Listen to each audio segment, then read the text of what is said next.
business. From the moment I wake until the time I sleep. Yes, I am Black business. I am Black business. Tell me, are you Black business? I am Black business. Do you support Black businesses? Listen, I support Black business because I am Black business. Black Business Expo, one of the largest business showcases in the history of Black business in the world. The world! Sign up today at www.blackbusinessexpousa.com or call 919-308-9090. I am Black business. I am Black business. From the moment I wake until the time I sleep, I am Black business. I am Black business. Are you Black business? I am Black business. Do you support Black businesses?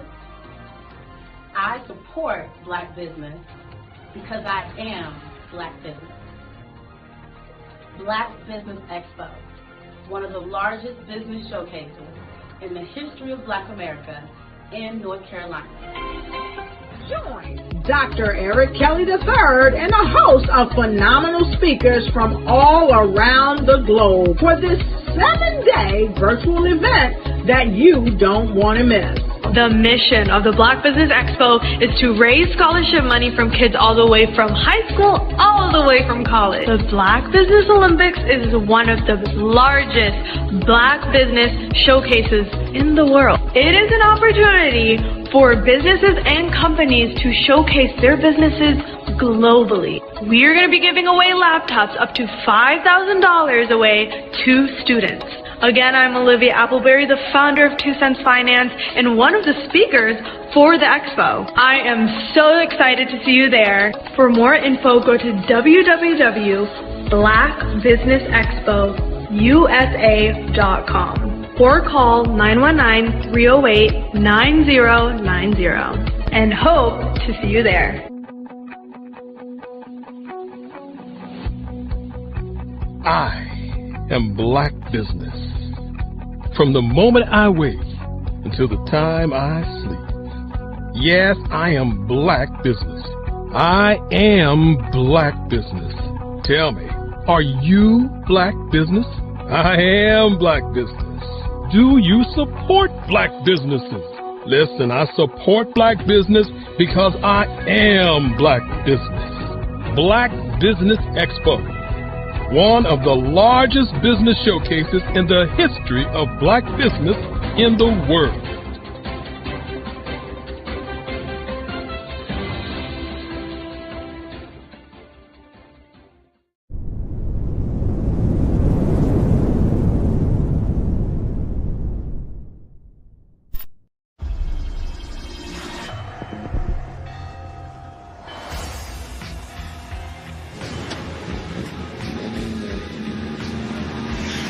La connexion. La connexion.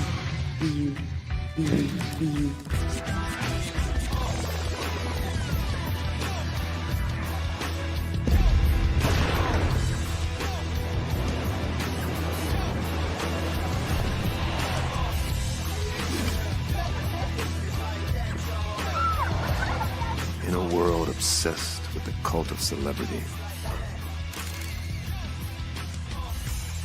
I challenge you not to aspire to anyone else's greatness, but instead strive to reveal and ignite the greatness within you. Are you serious? I totally think that that's it. Hey. No! Hey! To me, sexy is a man that knows who he is and what he wants. Okay. He's comfortable. You look at him, you see him, he's just comfortable being himself. And you're like, Baby, be you. Be you, baby. Just be you. I like it. Introducing the BU collection, exclusively available at K&G Fashion Superstore. Hello, I'm Dr. Madeline Ann Lewis, President and CEO of the Executive Women's Success Institute. And my genius is helping women accelerate the path to success. You know, I was blessed to have strong women in my life who encouraged, motivated, and pushed me to do my best and to never even think about giving up on my dreams. So I say to women, we must show up to rise up. We have talents and potential, but who will see them if we don't speak up and get noticed?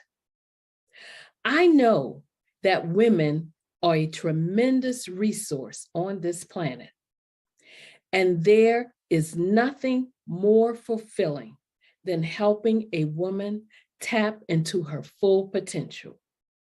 I do this because I want to be a part of helping as many women as I can to show up, to rise up.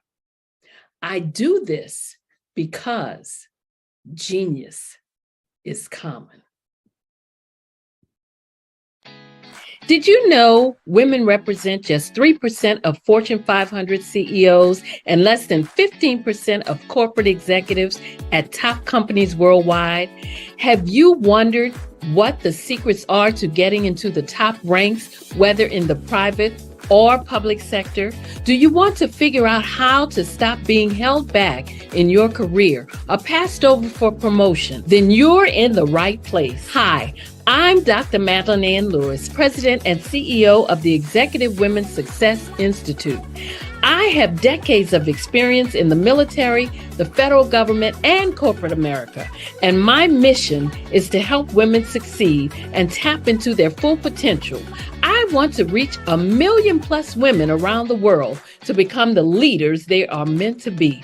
So if you want to move into a management or executive level position, or maybe you are a female veteran transitioning out of the military into business entrepreneurship, then reach out to the Executive Women's Success Institute at 301-693-3284. Let us get you on the fast track to success.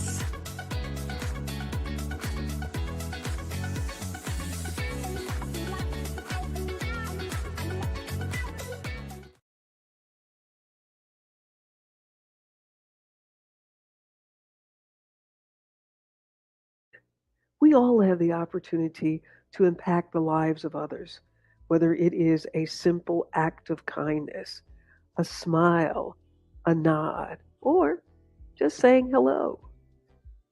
Hello, I'm Pamela D. Marshall, Corporate Mindful.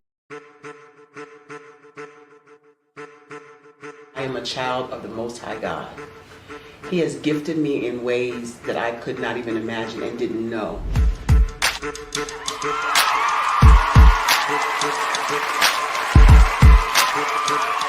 There was a time when I didn't know who I was. I listened to other people tell me who I should be, what I should do. I listened to people telling me that I should be a boutique owner, that I should be a construction manager, that I should be a laborer. Have you ever felt like you should do something else, be something else, go somewhere else, be wherever you wanted to be, and you felt like you were in a box? Anybody in the room? And you couldn't get out. Anybody in the room? And you kept trying to go and go and you couldn't get out. Anybody in the room? But let me tell you, you need to rock the box. Rock the box.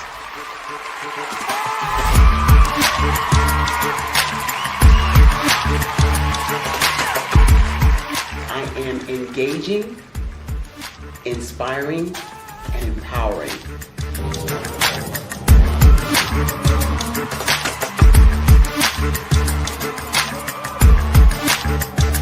I would give you everything I know.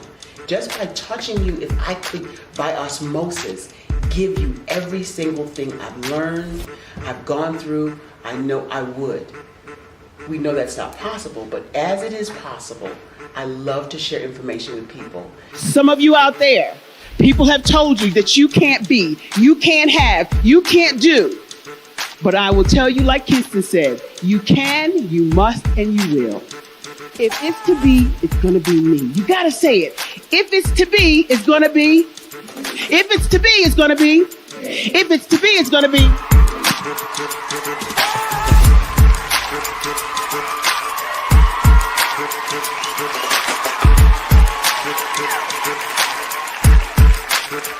Barbara is because she believed what her mama said about her and not what other people told her.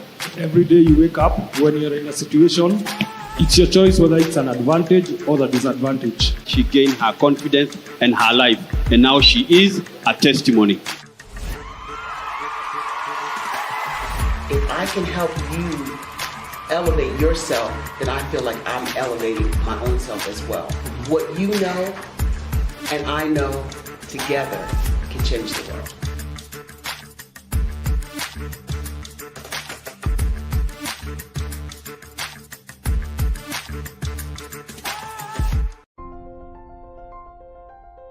What if you could build your own city?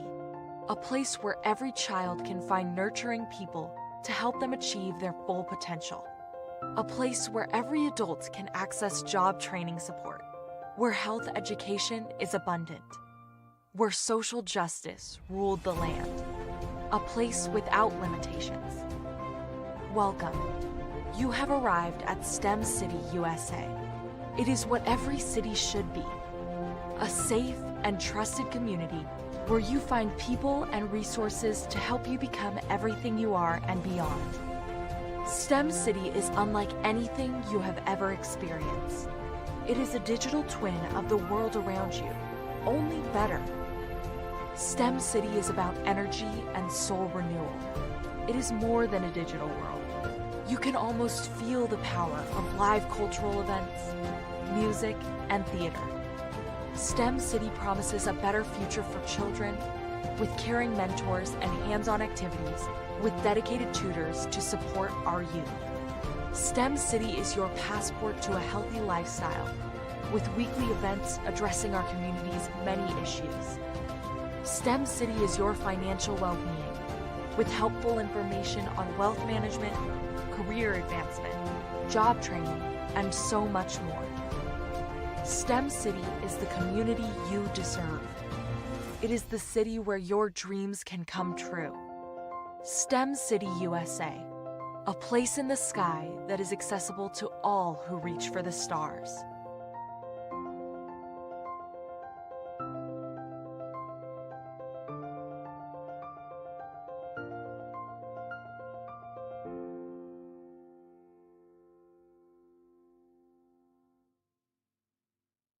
I'm Ramon Ray, founder of Smart Hustle Magazine and smallbiztechnology.com.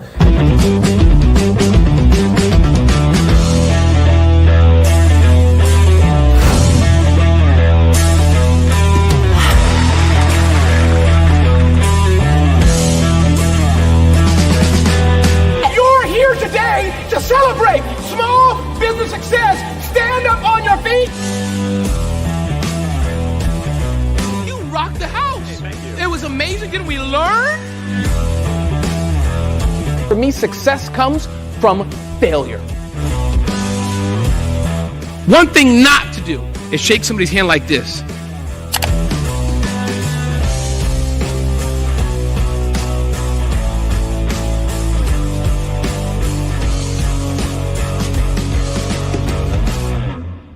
Hello, I am Dr. Eric Kelly III, the visionary strategist and founder of the Black Business Olympics.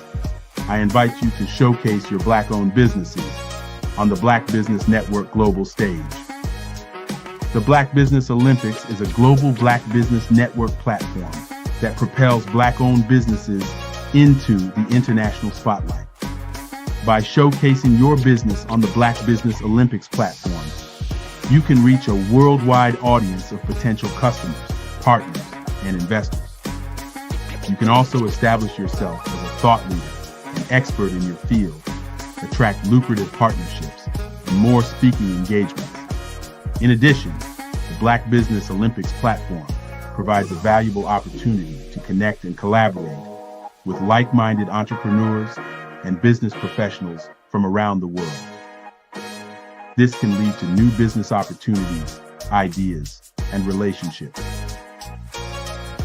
Finally, by sharing your story and expertise on the Black Business Olympics platform, you can inspire and empower others. This is a powerful way to make a positive impact on the world and leave a lasting legacy. If you are a Black-owned business owner, I encourage you to seize the opportunity to showcase your business on the Black Business Olympics platform. It is a once-in-a-lifetime opportunity to make an indelible mark on the world. Be one of the 1,000 visionary entrepreneurs who are changing students' lives, shaping industries, and leaving an unforgettable legacy for their families. Unleash your voice on our global stage and watch your business thrive. Black Business Olympics is one of the largest Black business showcases in the history of Black business in the world. Yes, the entire world. Just give me a call today at 919-308-9090.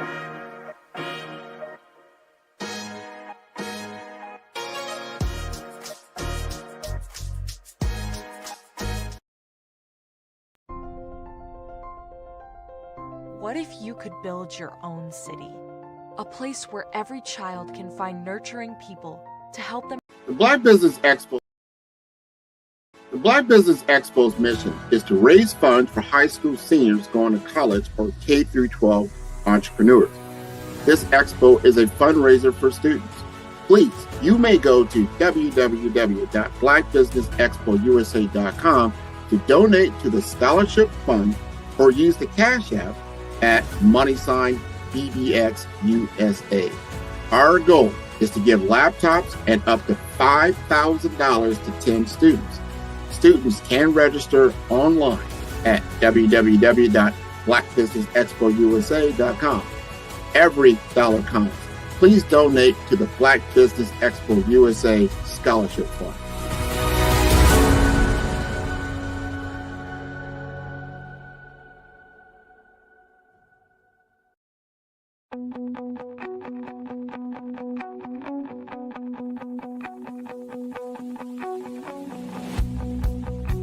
I am Black Business.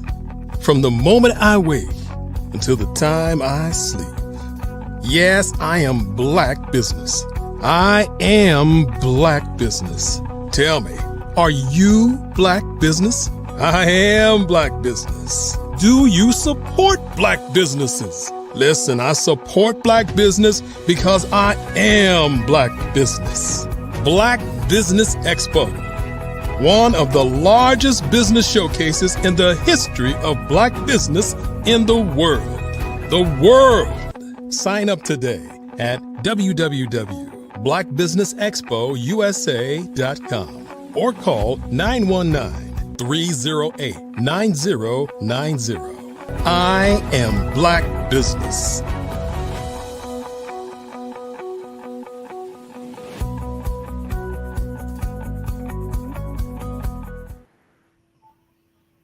Happy Monday. Good morning to you all and welcome to the Black Business Network, entrepreneurs, thought leaders, corporations. My name is Andrea Adams and I am your business moderator for this session on the Black Business Network.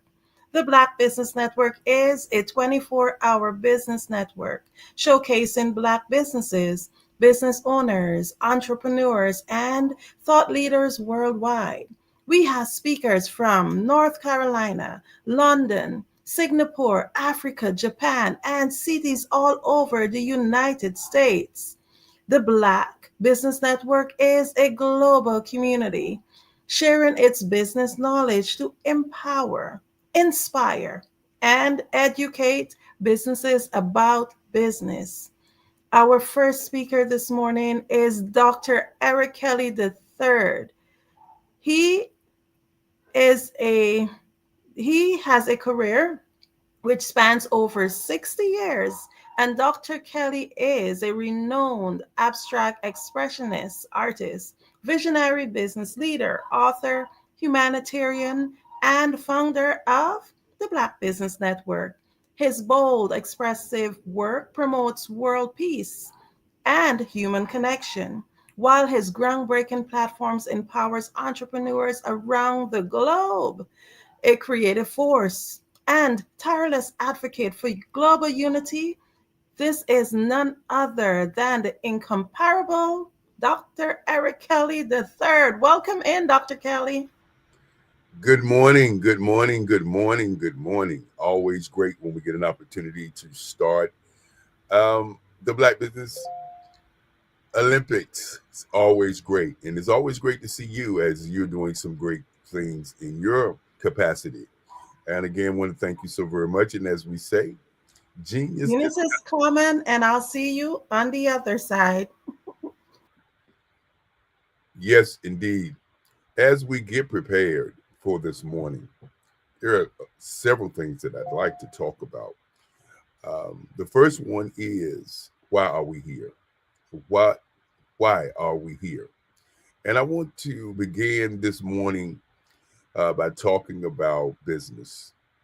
The Black Business Olympics has been an Olympics that's been here for over, I would say, over 5 years. But more importantly, the spirit and the strength of the Black Business Olympics and the Black Business Network has been here since 1989.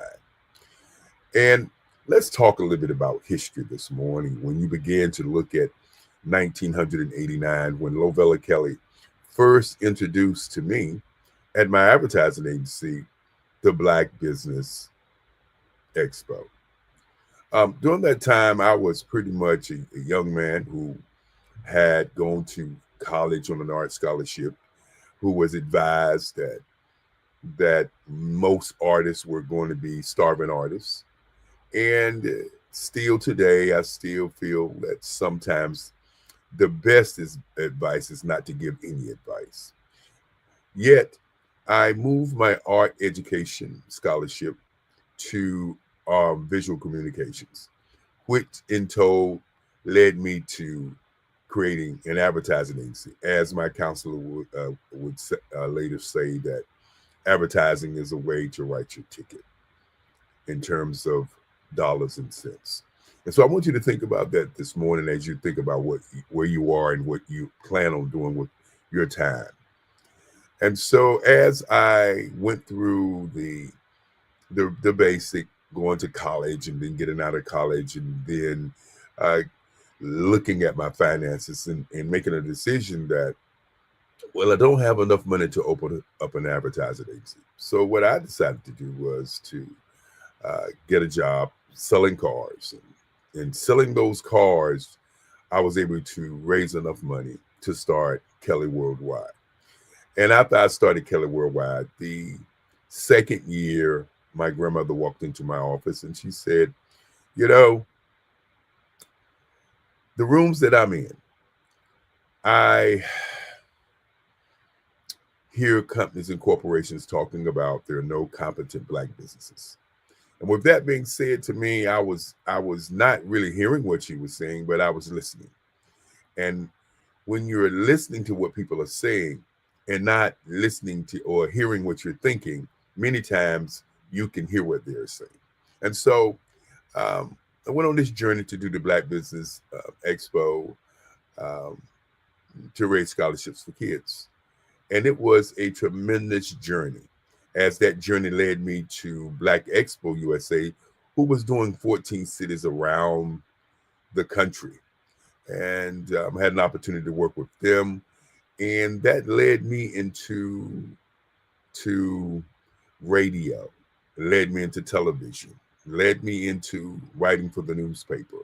And so my career moving forward has always been about raising scholarships for kids, but more importantly, changing people's lives. And so this week is a combination of life-changing people from around the globe. The Black Business Olympic started, and the broadcast started actually in 2020 when the pandemic hit. And the reason that I always go back to history before I start talking, because I know many people may this be their first time that they've ever heard of or ever seen the Black Business Network or the Black Business Olympics.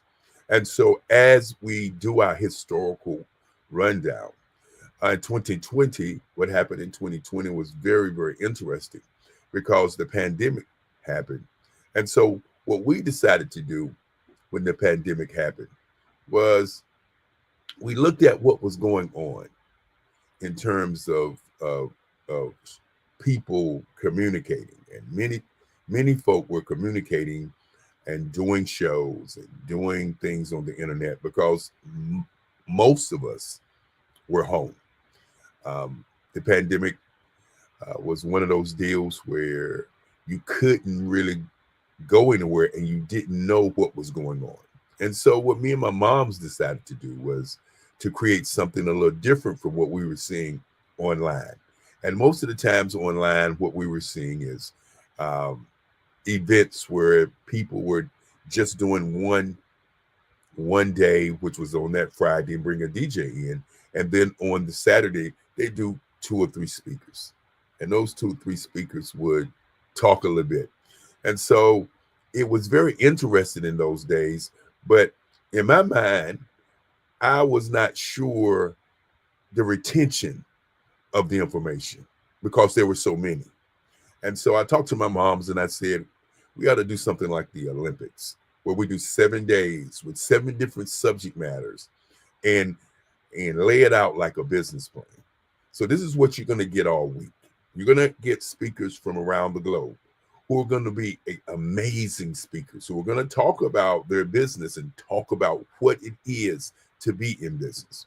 And so as we get ready for this week, 7 days from 8 o'clock in the morning to 8 o'clock at night, we'll flip the script at 8 o'clock and rerun the events all day long. But what you're going to get each day is a themed day. On Monday, you're going to get inspiration, education, and empowerment. On Tuesday, you get advertising, public relations, marketing, and sales and merchandising. I want you to understand, when you start a business, most people start a business with some kind of inspiration, and they do some kind of education, and then they are empowered to run their business. And the first thing that you want to begin to think about is, okay, how do I advertise? How do I market? What is the public relations part of my business? How about merchandising? And more importantly, what about sales? So Monday and Tuesday covers that. And then on Wednesday, we go into 64 ways to do marketing and advertising on social media, which means that now that you've started your business, now that you've completed your advertising and worked on your marketing plan, now how do we get your business out the most effective way? And many times people think that radio and television is going to get their information out. But right now, if you have a phone, everything's free. I want to say it again. If you have a phone, everything's free for your advertising. If you take the time out to look at all the social media outlets, you can utilize those social media outlets to get your information in front of your crowd. My great-grandfather, Henry Stansel, used to say that people would say you can lead a horse to water, but you can't make him drink. And he said that's the biggest lie ever told, because if he put salt in the horse's mouth, that horse would drink that water. So my contention is, the thought that I want you to think about today is, are you the salt for your audience? You are the water, but are you the salt for your audience? And as we go past Wednesday, we go into Thursday. Thursday is all about diversity, equity, and inclusion and access to capital. One of the biggest challenges in business is what? Money.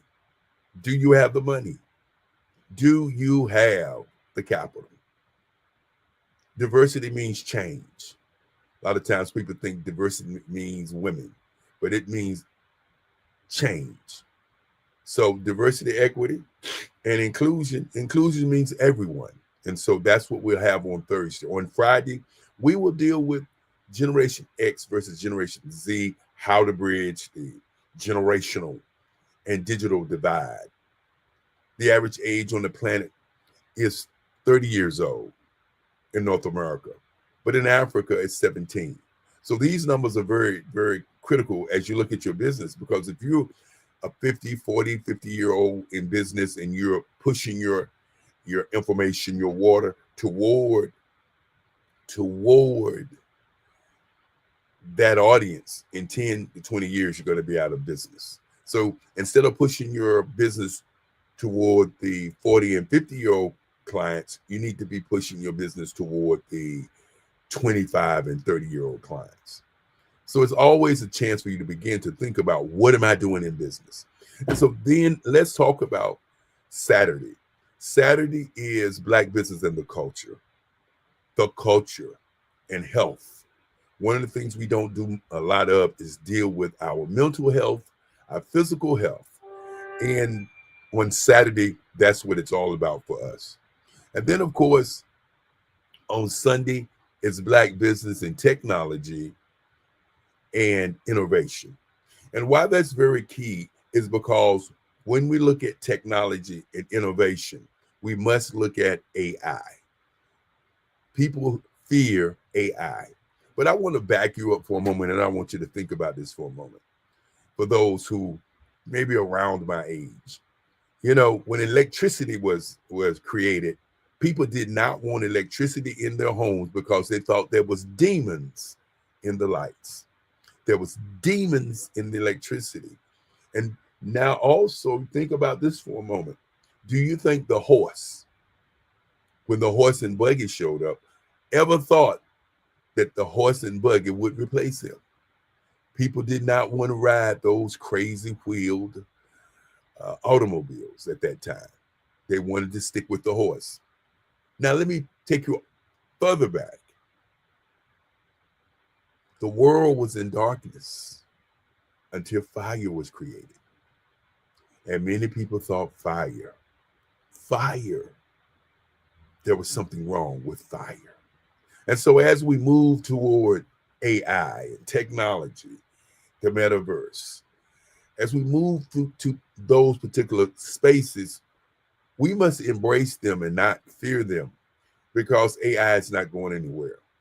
Perplexity, ChatGPT, Claude, these VO3, these softwares are here to assist. And there's a study that says that either you're going to understand AI or you're going to be ran over by AI. You know, when we talk about the fourth revolution in business and begin to talk about AI, we must understand that AI is here to support what you're doing. It's here to save you time. So we'll have some speakers to talk about that, because I want to share with you how we can move forward. Not how we can go backwards in time, but how we can go forward. Our goal is to be a live network. And that live network, our goal is 24/7 days of the week, 365 days. And so as I talk about this journey of the Black Business Olympics, I want you to remember that the people and the business owners that are coming to do business, to market their companies, to sell their companies, and to share with you the opportunity to do business with you. I'm Dr. Kelly, and my whole deal, my whole life is to serve. I want to serve businesses all around the globe. And so with the businesses that are going to show up this week, they are global businesses. Businesses from the UK, businesses from Africa, businesses from North America, some from South America, Australia. And we want you to understand that there are Black businesses all over the globe that want to reach out to you. So reach out to them as they give you their presentations. Each Monday morning, or each beginning, we begin to talk about the state of Black business. But today going to talk about the state of Black business, but I want to talk about my book, Who, What, When, Where, How, and Why, the IO system. And when I say the IO system, I'm talking about your personal system and your business system. These are the kinds of things that we want to talk about this morning as we continue to do presentations on different aspects of business. Now, my topic is going to be about unlocking success with a global operating system. Many times you hear people say, I charge by the hour. I contend that we all should charge by the breath. And what I mean by that is, what are you saying? What is your value? Many times my great grandfather would say, if you don't value your value, then your value will not be valuable. So what is valuable that you have that people want? And unlocking success with their operating system, there are 12 core principles that I want you to think about this morning as we go on this journey. If you have your pencil and your paper, get your pencils and paper out so that you can take those notes that are going to change your life. Many times I hear people talk about people dropping jewels, people dropping nuggets. You know, it makes it seem that the conversation that you're having is just so small. But today, as I tell my team, we're going to give life-changing conversations. The number one principle is thinking. Let me say that again. Thinking is number one. How much time do you spend on just thinking? When you get up in the morning, do you actually sit there and think about what you want your day to look like, what you want your day to be about? Thinking is the first principle. Great grandfather said, if you can think it, you can make it happen. Number two is sales. And many times when I'm having this conversation or having this presentation and I'm talking about sales, many people say, oh no, I'm not a salesperson. Well, there's a difference with being a salesperson that's selling the product or service that someone needs, or a manipulator. Okay, I want to say that again. A manipulator that's manipulating you to buy something that you don't need. When I sold cars, one of the things that I really, really understood was, let me a fact, that you want to listen to a customer, find out what that customer wants, and sell that customer what that customer needs, not what that customer wants. Because if you sell him what he wants and he doesn't have the money to buy what you sell him that is what he wants, then when he gets a repossession, who's the blame? You're the blame. And then that blame is not just one blame. That's 250 people in his circle that he talks to that he will blame you to. So it hits your reputation as you begin to look at what you plan on doing. Now, number three is research. Do you actually do research? We're not just talking about research on just what you're thinking about, but research in general. Do you take the time out on everything that you do, who you're talking to, who you're with? Do you do the research on them to see, in fact, are they who they say they are? That's very important. Each and every one of the businesses that are coming on, are you going to do your research on them before you call them? Very, very important. And then number four, my great grandfather used to say is learning. Learning something each and every day. So one of the things that I've I work to do is to learn something new each and every day. So I spend a lot of time on AI. I spend a lot of time learning what this new and bold tool is, because learning is key. Now, the next principle is energy. What kind of energy do you have for what you want to do? I submit to you that No matter what you're doing, somebody else is doing the very same thing, but the question becomes, how much energy are they putting in it? How much pressure are they putting on the stone to turn it to diamond? You know, and then number 6 is the one that changes how you feel each and every day. It's your attitude. Your attitude, not mine, but your attitude. What is the attitude that you get from the melodic tones of the person that's talking to you? What is your attitude when you get up in the morning? It's an attitude of, I'm going to get it done, or is it an attitude of waiting for something to happen and say, here we go again? What is your attitude? Now, I could have put this one number 2, but I put it number 6 on the list. And when I put it, I mean that as I listened to my great-grandfather, I kind of listened like I felt. And listening, my great-grandfather used to say that people don't hear you because they're listening to what they're thinking. Are you listening to what you're thinking this morning, or are you listening to what I'm saying? Listening is so critical and key. As you look at your business, do you qualify people before you have conversation? What I mean is, do you ask qualifying questions to find out if you have a buyer, a suspect, or a prospect? Many times we begin conversations and we're just talking, but we never qualify the person to find out whether or not this person is a client, if this person is a buyer, or is this person somebody we want to spend time with? Now, number 8 is vision. You know, as you look at your life today, I want you to think about, what is your vision for your life? What is the vision for this day that you have here? What is that vision about? That vision that you have, as my great-grandfather would say, vision first and everything will follow. He used to say many times we put so many obstacles in front of ourselves, like money. We put obstacles in front of ourselves like family. We put so many obstacles in front of ourselves like staffing. But he said, if you put the vision first, the money, the staff, the team, everything that you want will follow the vision. As he said about leading a horse to water, that you are the water, that you must be the salt.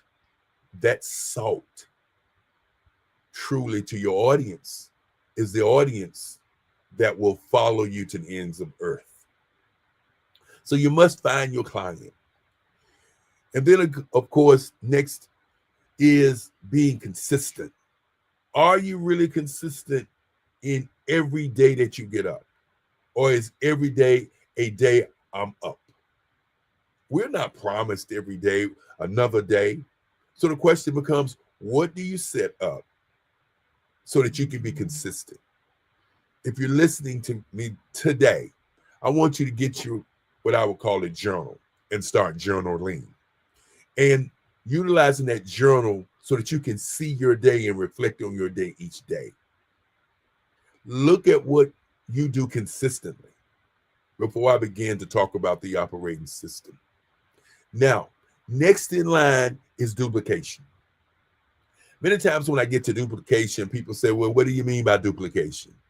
If you take your calculator out now and you say, well, I'm going to sell a product for $300 to 300 people, you're talking $90,000 that you just made. Okay, now, if you duplicate that over 12 months, how much money is that you're able to make? So do you duplicate your services, or do you just do one service and that's that? Are you a project person, or are you a person that's that's doing multiple projects for your audience?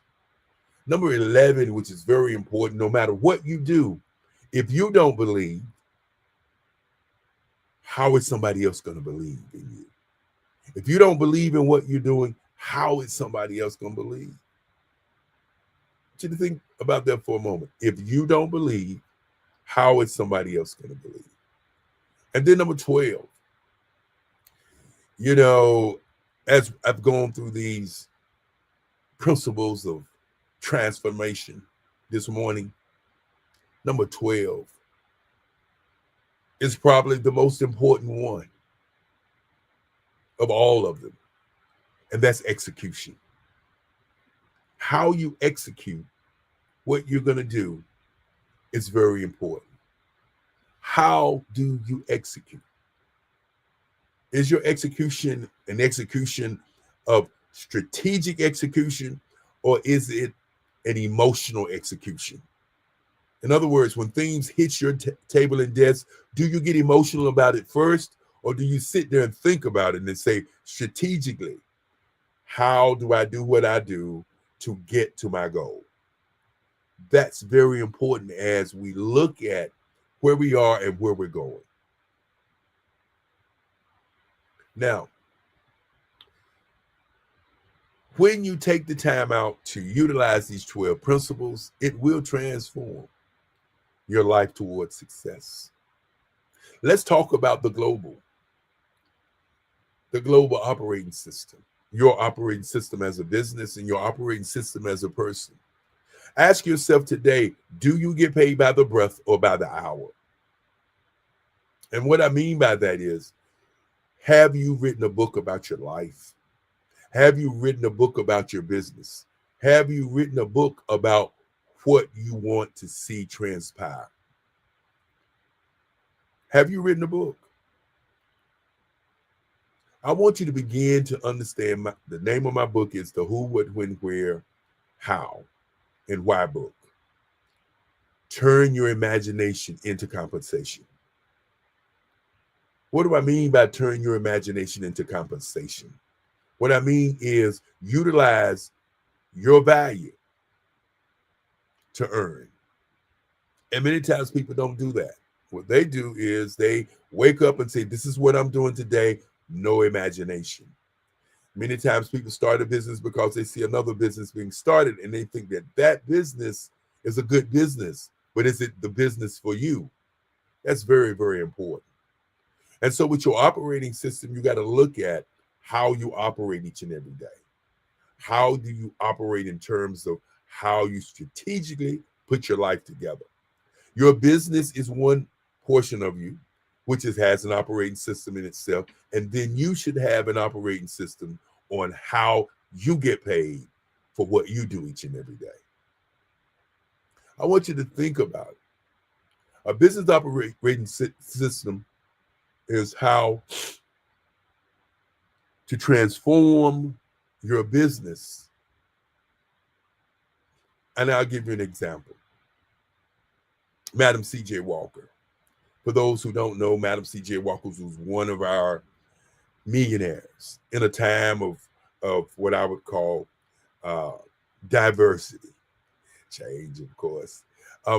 In a time where the country was not on the same table of consciousness about feeling toward all people. I'll leave it at that. And so Madam C.J. Walker, who invented the hair straightening iron for women's hair. Many people would hear that and say, well, she invented it and she marketed it. But who helped her to market? Her husband was the marketeer in the family. He was the one that said, let's change your name to Madam C.J. Walker. Let's have products and let's have a university. And so they turned their imagination into their compensation to become one of the wealthiest families on the planet. So look at your business today and ask yourself, is it duplicatable? And let's talk a little bit about the duplication piece for a moment. When you look at the iPhone and you look at how many iPhones are out there, you also look at how many apps are on those iPhones. Both are duplicated systems that are duplicating their services to millions and millions of people. Look at your company and see, is your company a duplicatable company? You know, when Madam C.J. Walker created that beauty system and created advertising, It was something that many people didn't see coming. It was quietly kept, but it was a business that transcended all other businesses at that time. So if Madam C.J. Walker could create a business and that be a successful business in a time where everything on the table wasn't equal, why can't you create a business the same when things are considered equal, where you have more power to do more with what you're thinking? So let's begin to talk about mindset, mind state, mind shift, and mind print. These are the keys to my book, because first, let's talk about what is your mindset. My question before I talk about your mindset is, who set your mind? Most businesses, or most people who start a business, they start a business, and the key is they start at the top. Now, I know many people say, well, Doc, I just can't start my business and start at the top. And then my question is, what is the difference? Then you starting at the top or you starting at the bottom? It takes the same amount of time. When you look at what you charge people, are you charging them market value or you charging them your value? And many times I find business owners, they're not charging people market value. They're charging them their value. As in the hood, we would say the hookup. I'm going to give you a hookup to help you get to a place, and then you're going to pay me. Well, I want to bring something to you this morning. It's hard to go up, but it's easy to come down. So as you're looking at your business, you got to look at what is the true value. When I say mindset, I mean, who sets your mind on what you are valuing your time? Mindset is so important, because when you begin to think about your mindset, do you actually collaborate for your business growth? Do you try to do everything yourself? If you're working to do everything yourself, that's a difference. That's not building team. And I can give you firsthand each and every day as we get prepared for this event. I have a team of people that work with me, but I also find myself sometimes working hard to do a lot of things myself. When you do that, what happens is you get exhausted and you don't get everything done. So you got to think about, what is your mindset? How can you use structured brainstorming to affect the frameworks of excellence? How do you enhance or utilize problem-solving, strategic, clear or clarity to get to your success? Your mindset is the beginning of what you have to think about as you're getting prepared for business. And I submit to you that many people, when it comes to mindset, they don't think about that mindset truly can transform your business, how you think about it. If I say you have to have a growth mindset, that means that you have to put some money into you and what you're doing so that you can be educated on whatever it is that you say you want to do. Many of us don't do that. The limited beliefs that we have, I might charge too much. I can't find a customer. Oh, these people want me to charge this. That's a limited mindset. That is, you're believing in somebody else's belief. You're not believing in your value. How do you increase your business growth? You increase your business growth by taking some time and spending money and time to learn. Now, your mind state. Mind state is very important. Your state of mind is critical. In other words, if you're in a business and you're in an emotional state all the time, that's what your business is going to be about. If you're in a business and you're a logical thinker and you're always thinking logically, that's what your business is going to be about. Your state of mind is very critical. Have you ever asked yourself about your emotional intelligence, about your state of mind? How do you feel today? What do you feel about what you're doing? What do you feel about where you are? What do you feel about when and how you lead? That's your state of mind.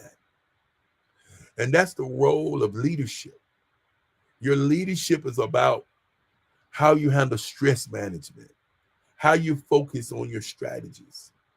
You know, how does your leadership style work with other people in your audience? And so thinking about your mind state, thinking about your mind, we must begin to talk about shifting your mind.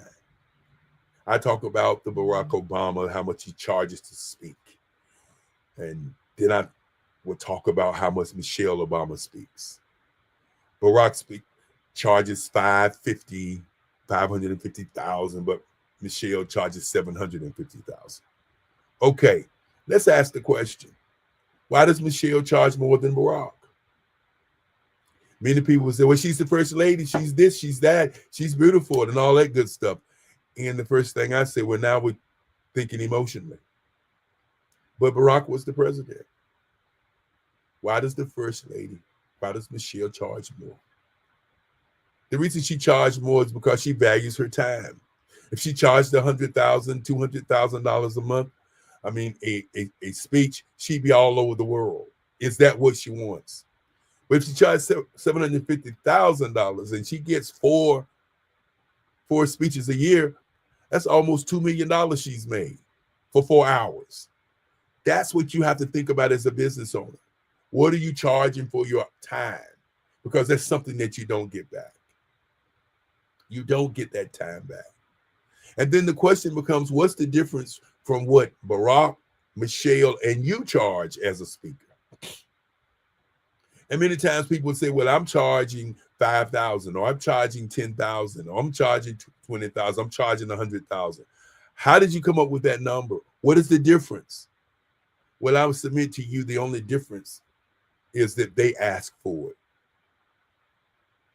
You as a business owner, the only difference between you being the paper bag, the patent leather bag, or the Gucci bag, all of them have a distinct value. Which one are you in your business?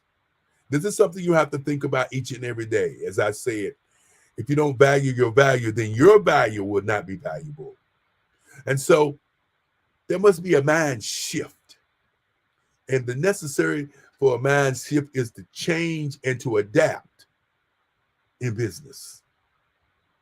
You may think that you're charging a low fee and that low fee is making you look good, but I'll say to you this.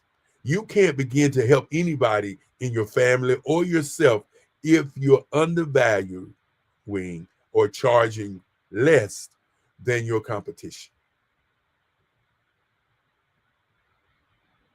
Many people don't even know who their competition is because they haven't taken the time out to even research that. So when we talk about your mind shift, I want to get you into thinking about your operating system. And when I say your operating system and why that's important, because it maximizes your efficiency and your productivity. That's what an operating system does for you. It structures your daily routines. Sometimes it's a part of your automation in business. It takes the techniques for time management and task management and puts it in a space for you to be able to accomplish your successful business. So how do we do that? The benefits of operating system is clear. It is all about increasing your productivity, scalability, and to improve your focus on strategic growth. I want you to begin to think about that as I go into the last section. You're a mind print. You're a mind print. What is your mind print? What is a mind print? Well, the mind print is broken down for me in my book in 4 different colors. Your gray print. Your gray print, your red print, your blue print, and your green print, and your black print. That's 5. It is said, what a man thinketh is what he is. Your gray print is your subconscious mind. Your subconscious mind works overtime. It continuously looks for whatever it is that you are thinking about each and every day. My quote, what you're looking for is looking for you. It's what your subconscious mind is all about. Today, I want you to begin to think about where you want to be, what you want to do, what your goals are, and the kind of clients that you want, and what you want to be paid. And your subconscious mind will go out and look for whatever that is that you're thinking about. Your subconscious mind doesn't have a filter. That's why babies can fall out of buildings and not get hurt. And a human, an adult, can fall out of a building and go into the state of shock before he or she hits the ground. Your subconscious mind is the engine that makes everything happen for you. So I want you to begin to think about what you want, where you want to be, and how you want to be seen. Your subconscious mind will take over your life. Now, your red print is really how you show up. What is the blood that's coursing through your body? Are you always early? Are you always late? Do you always give excuses? Whatever you do, your red print, the blood, your red print is how you show up. So I want you to think about, how do you show up in business each and every day? Do you show up the same way, same attitude, the same energy, the same thoughtfulness?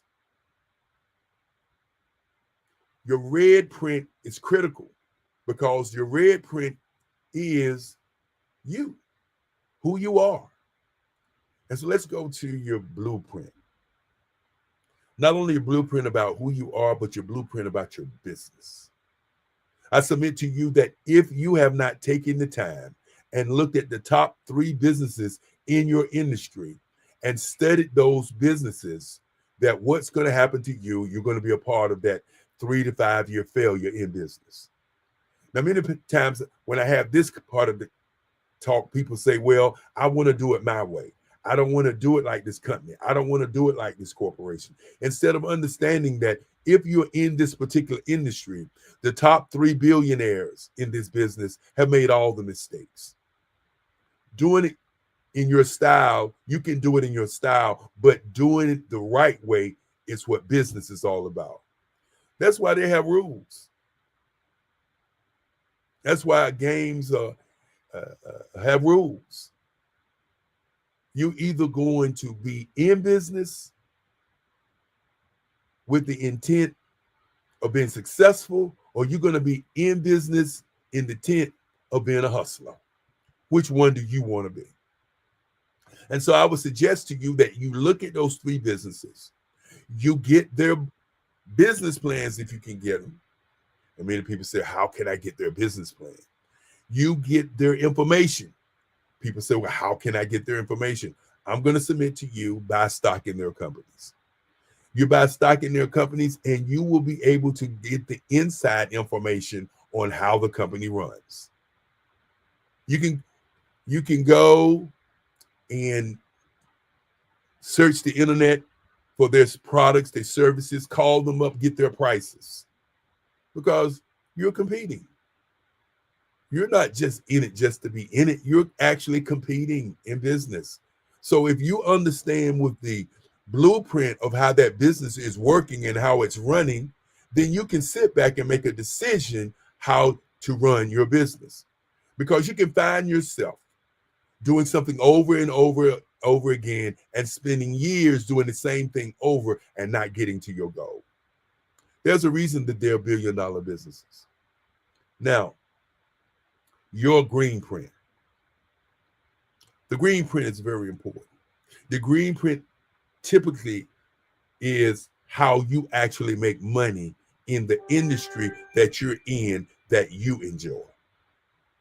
I'll say that again. The green print is a part of how and what you like to do in the industry that you're in.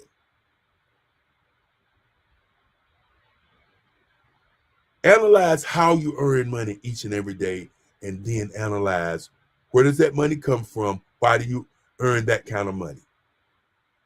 And your green print will tell you all of that. And then you have your black print. All businesses are built to be sold.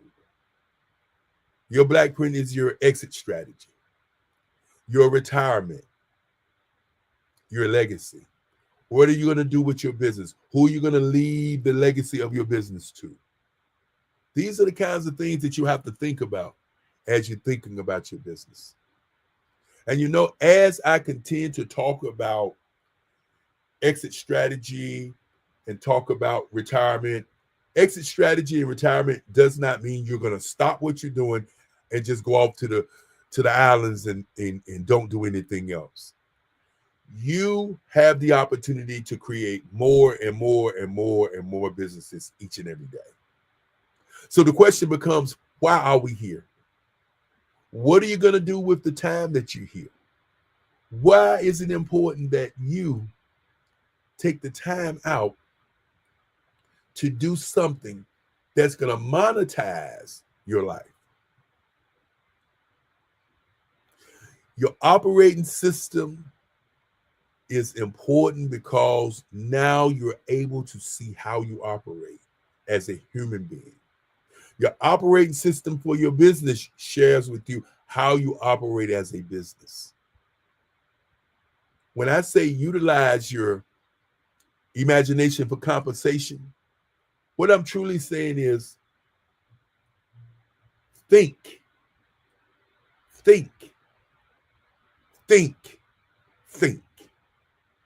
how you can utilize the skills that you have to get to your solution. Because your solution is a solution. Many times we ask the question, where are all the great ideas in the world? Where are they? And I will submit to you, all the great ideas are in the graveyards. All the great ideas are on the table of procrastination.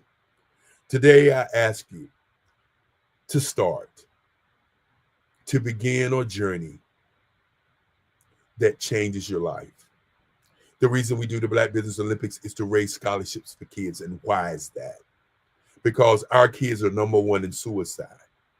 And you have to ask the question, why is that? Well, our kids are pushed into 5 different areas. And those 5 different areas sometimes are not so pleasing to our kids or to our young adults. They're pushed into entertainment. They're pushed into athletics. They're pushed into gender biases. They're pushed into religion. They're pushed into sports and politics. Ask yourself, if only the 1% are going to be successful in all of those things, what does the rest of the world have to offer for our kids? And I'll state the number one energy, the number one thing that our kids should be thinking about is entrepreneurship. Because entrepreneurship is a way of freedom. The color of freedom is green. The color of freedom is green. So the reason we do this is to bring entrepreneurs together so our young people can see us in a different light, to see us in a way where they can make a difference in their life and see their lives as what I would say a beautiful thing. AI is here. And I want you to take out the time today and spend an hour with AI. Learn it, use it. It's the most powerful thing that has happened in our lifetimes. Think about that for a moment. I've gone through the time of tobacco, priming tobacco, getting up at 6 o'clock in the morning to prime tobacco. I've gone through the cell phone era, the big block cell phone against your head. That era has passed. I've gone through the internet area. The internet area has exploded. I've gone through the metaverse area, the cryptocurrency era, and that era has exploded. And now the era today is artificial intelligence. Ask yourself, are you going to be a part, or are you going to be on the scrapyard of human struggle? My grandmama used to say, fear is an activity that we create in our minds so we don't have to do anything. So are you going to have fear today, or are you going to embrace change? Because that mind shift that I talked about is real. And with that being said, I want to thank each and every person, every speaker that's speaking this week.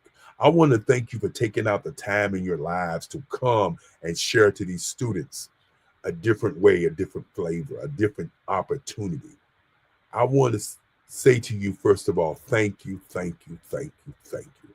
To all of our moderators, I want to say thank you for taking out the time in your busy schedule to give of yourself to people who are looking to you to give them information that they can use and live by.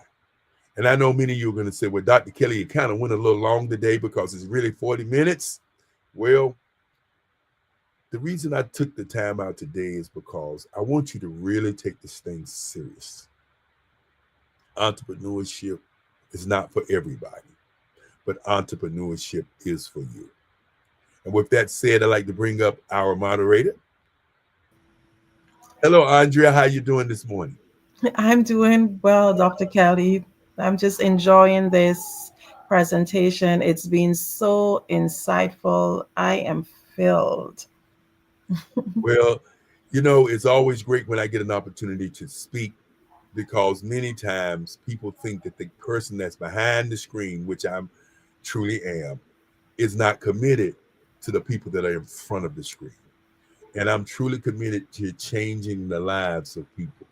And I tell people all the time, you know, when you're being a young person and you're being raised, I remember my Black history teacher, my English teacher, my art teacher. They cornered me in the hallway my senior year. They took me in the teacher's lounge and they said, you're going to draw for us because you're cheating the world. My art teacher said, you come to class and you draw, you wait and play around when I give a project out. Then the day of the class, you come in, you sit down, you do the best project in the school. And she said, that's not the way it should be done. And then she said, you have to draw more for me. My history teacher said, we're not going to pass you unless you draw for me. My English teacher said the same thing.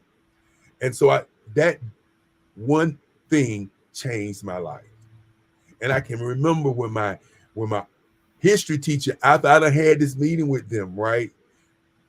I went to history class, my Black history class. And I always sat in the front. And me, a friend of mine by the name of Kip sat on one side, I sat on the other side. And every day we debating Black history. And she said this, and I was sitting in the front of the class. She said, to look at Eric Kelly, he looks dumb. But when he opens his mouth, he's brilliant.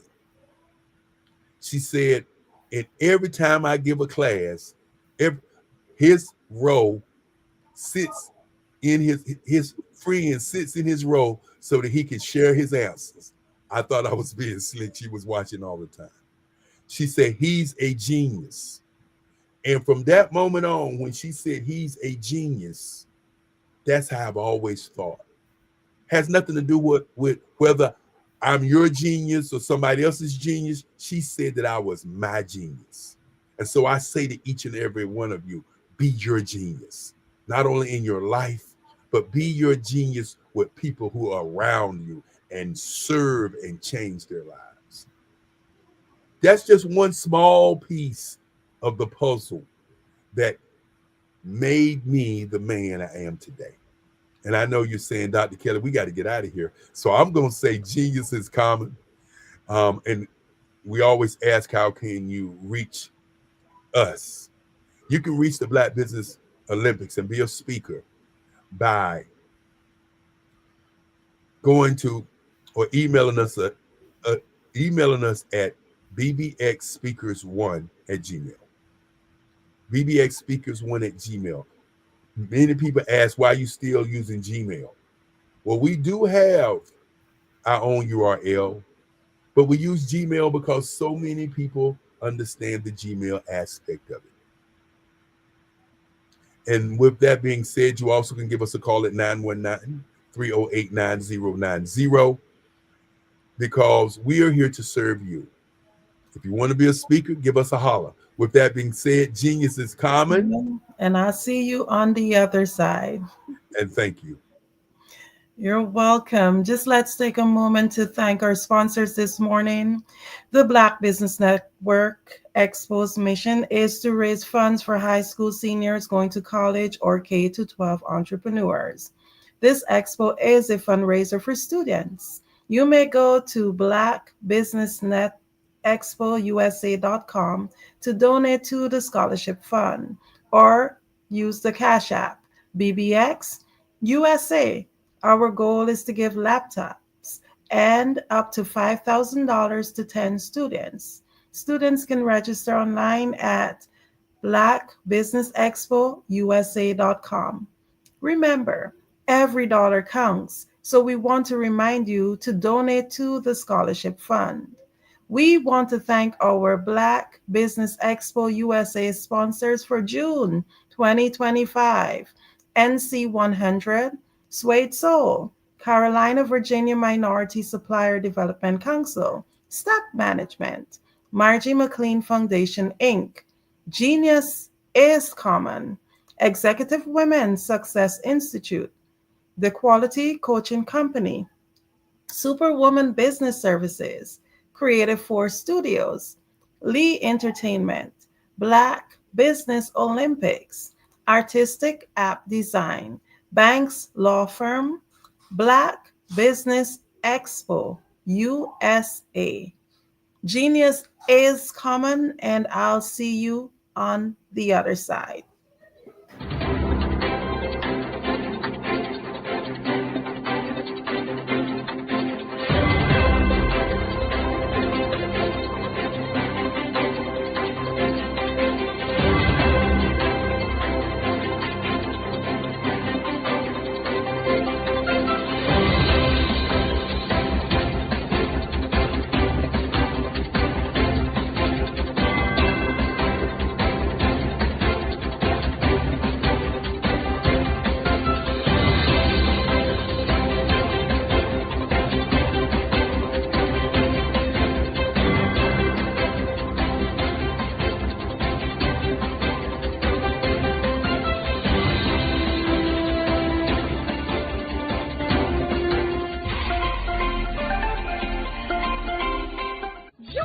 Dr. Eric Kelly III and a host of phenomenal speakers from all around the globe for this 7-day virtual event that you don't want to miss. The mission of the Black Business Expo is to raise scholarship money from kids all the way from high school, all the way from college. The Black Business Olympics is one of the largest Black business showcases in the world. It is an opportunity for businesses and companies to showcase their businesses globally. We are going to be giving away laptops up to $5,000 away from all around the globe for this 7-day virtual event that you don't want to miss. The mission of the Black Business Expo is to raise scholarship money from kids all the way from high school, all the way from college. The Black Business Olympics is one of the largest Black business showcases in the world. It is an opportunity for businesses and companies to showcase their businesses globally.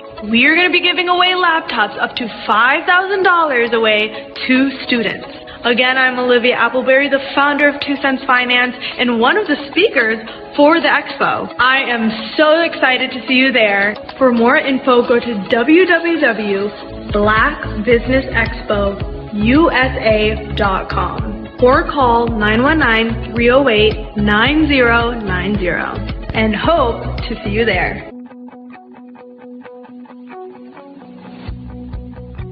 I am Black Business. From the moment I wake until the time I sleep. Yes, I am Black Business. I am Black Business. Tell me, are you Black Business? I am Black Business. Do you support Black businesses? Listen, I support Black business because I am Black Business. Black Business Expo, one of the largest business showcases in the history of Black business in the world. The world!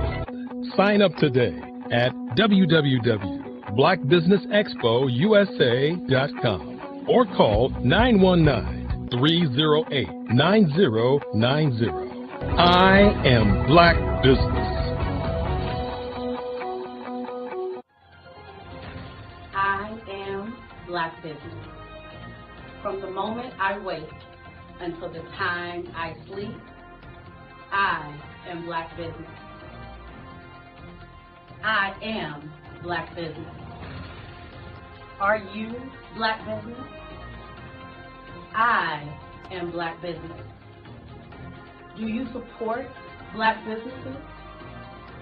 I support Black business because I am Black Business. Black Business Expo, one of the largest business showcases in the history of Black America in North Carolina. Join Dr. Eric Kelly III and a host of phenomenal speakers from all around the globe for this 7-day virtual event that you don't want to miss. The mission of the Black Business Expo is to raise scholarship money from kids all the way from high school, all the way from college. The Black Business Olympics is one of the largest Black business showcases in the world. It is an opportunity for businesses and companies to showcase their businesses globally. We are going to be giving away laptops up to $5,000 away to students. Again, I'm Olivia Appleberry, the founder of 2 Cents Finance and one of the speakers for the expo. I am so excited to see you there. For more info, go to www.blackbusinessexpousa.com or call 919-308-9090 and hope to see you there. I am Black Business. From the moment I wake until the time I sleep. Yes, I am Black Business. I am Black Business. Tell me, are you Black Business? I am Black Business. Do you support Black businesses? Listen, I support Black business because I am Black Business. Black Business Expo, one of the largest business showcases in the history of Black business in the world.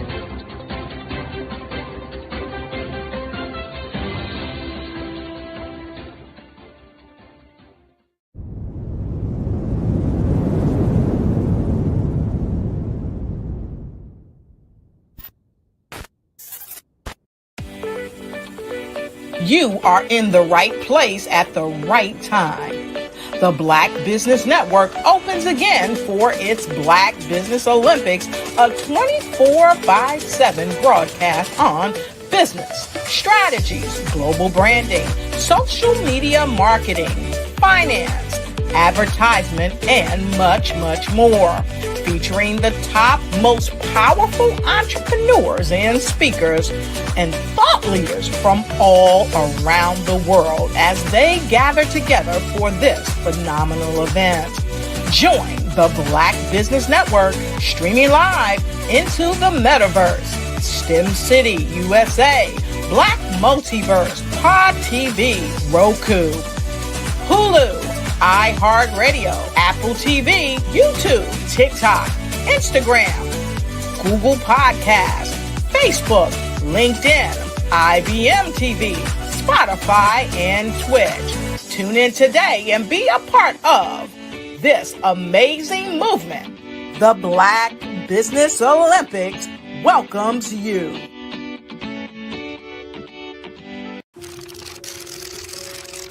Bravery is not the absence of fear, but the ability to overcome it. We stand for those who defy suppression, who speak out, and those who walk the road less traveled. Everyone deserves to be seen and their voices to be heard. We're sparking a movement, growing a community of creators united by the desire for freedom, choice, equity, and ownership. At Fanbase, it's all for one and one for all. We support each other to guide, promote, and uplift you in a place where you can unapologetically be yourself. A place where your voice, ideas, and creativity are not just welcomed, but celebrated. We are Black founded, minority funded, and supported by a diverse, inclusive, powerful community that believes in the strength of authenticity and individual choice. Regardless of success or background, we welcome you, the marginalized, the underappreciated, the successful, the superstar. We're for all who seek a space to express themselves freely, where they are rewarded for being their authentic, true self. We transcend labels because only we have the right to define ourselves. We are built for the brave, the culture, the creators, and for the future where everyone has a power to shape their own destiny, where all are empowered, voices are amplified, and freedom is embraced. For the first time, you have a chance to own the platform you helped make popular. It's a revolution, a movement in how we connect, create, and share. Everyone is a creator, and everyone has a fan base. Here, you can be you without limits.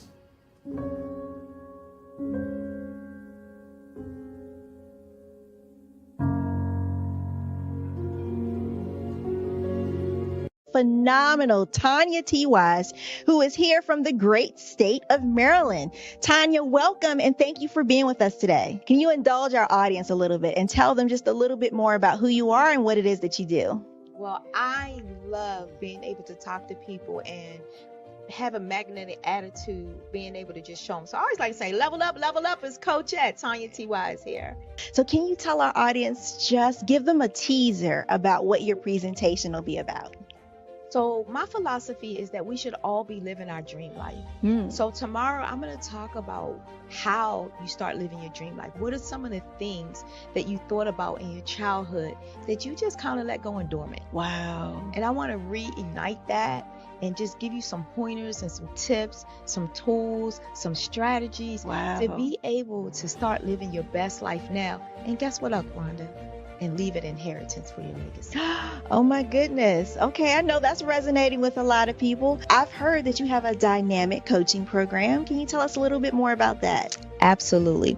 So our coaching program help people that have the lack of time, that lack strategies, and lack the confidence to go after their dream life. So we help them implement tools, we help them implement strategies, as well as give them resources so that they can live their best life now and leave that inheritance. Wow. Oh, I love that. I love the leave the inheritance part.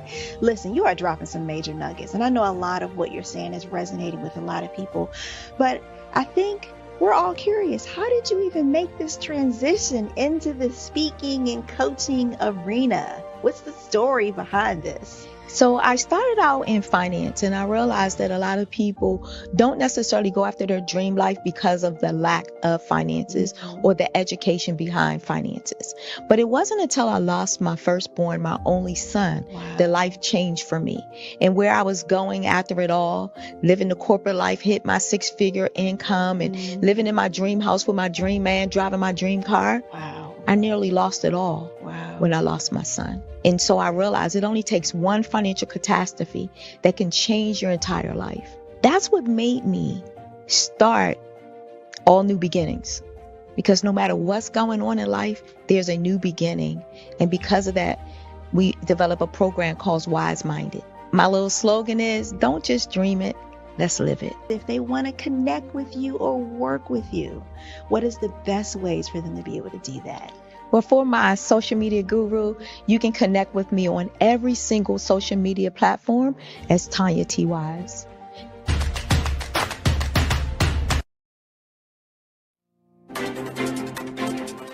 The 333.34 million businesses exist today, according to a report from 2021.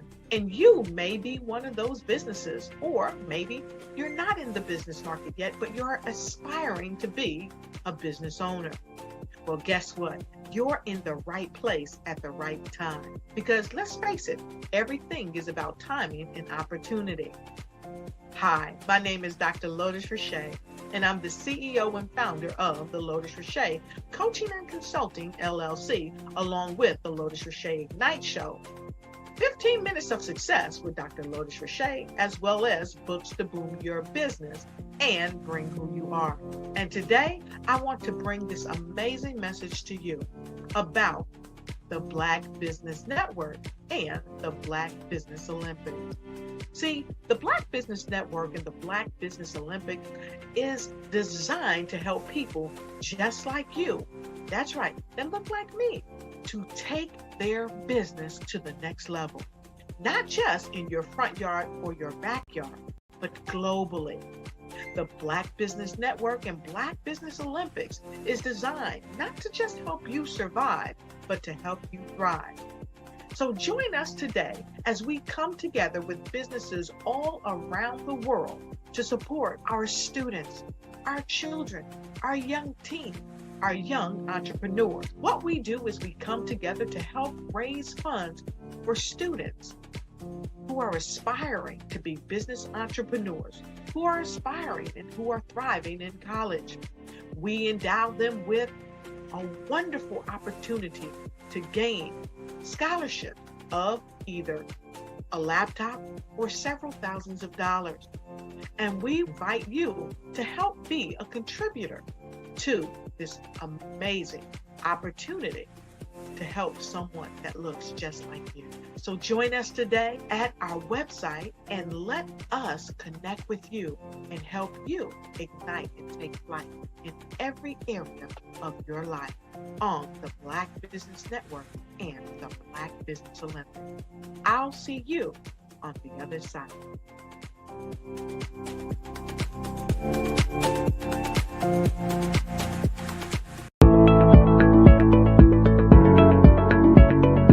Prepare for what's coming and dominate in economic winter. Stand strong and thrive by showcasing your great products and services globally through the Black Business Network and Black Business Olympics. The Black Business Network has showcased over 2,000 companies with over $7 billion in sales each year. Over 10 million attendees have viewed the rebroadcast each month. Through the Black Business Olympics, unique styles of business training and mentoring are turning students into business owners and entrepreneurial warriors who will dominate in any economy.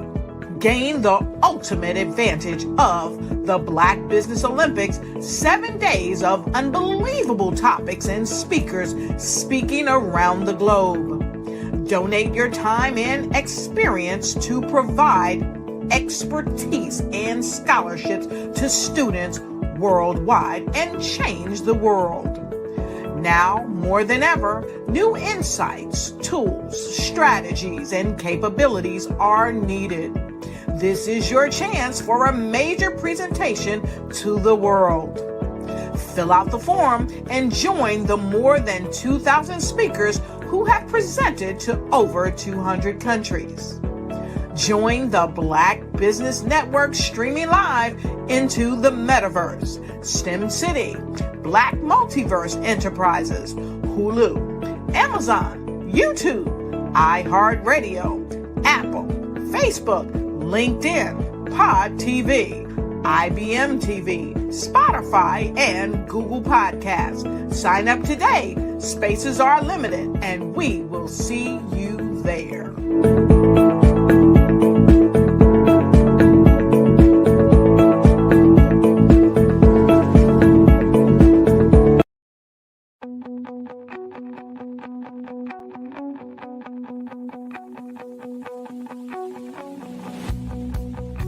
I am Black Business. From the moment I wake until the time I sleep. Yes, I am Black Business. I am Black Business. Tell me, are you Black Business? I am Black Business. Do you support Black businesses? Listen, I support Black business because I am Black Business. Black Business Expo, one of the largest business showcases in the history of Black business in the world. The world! Sign up today at www.blackbusinessexpousa.com or call 919-308-9090. I am Black Business.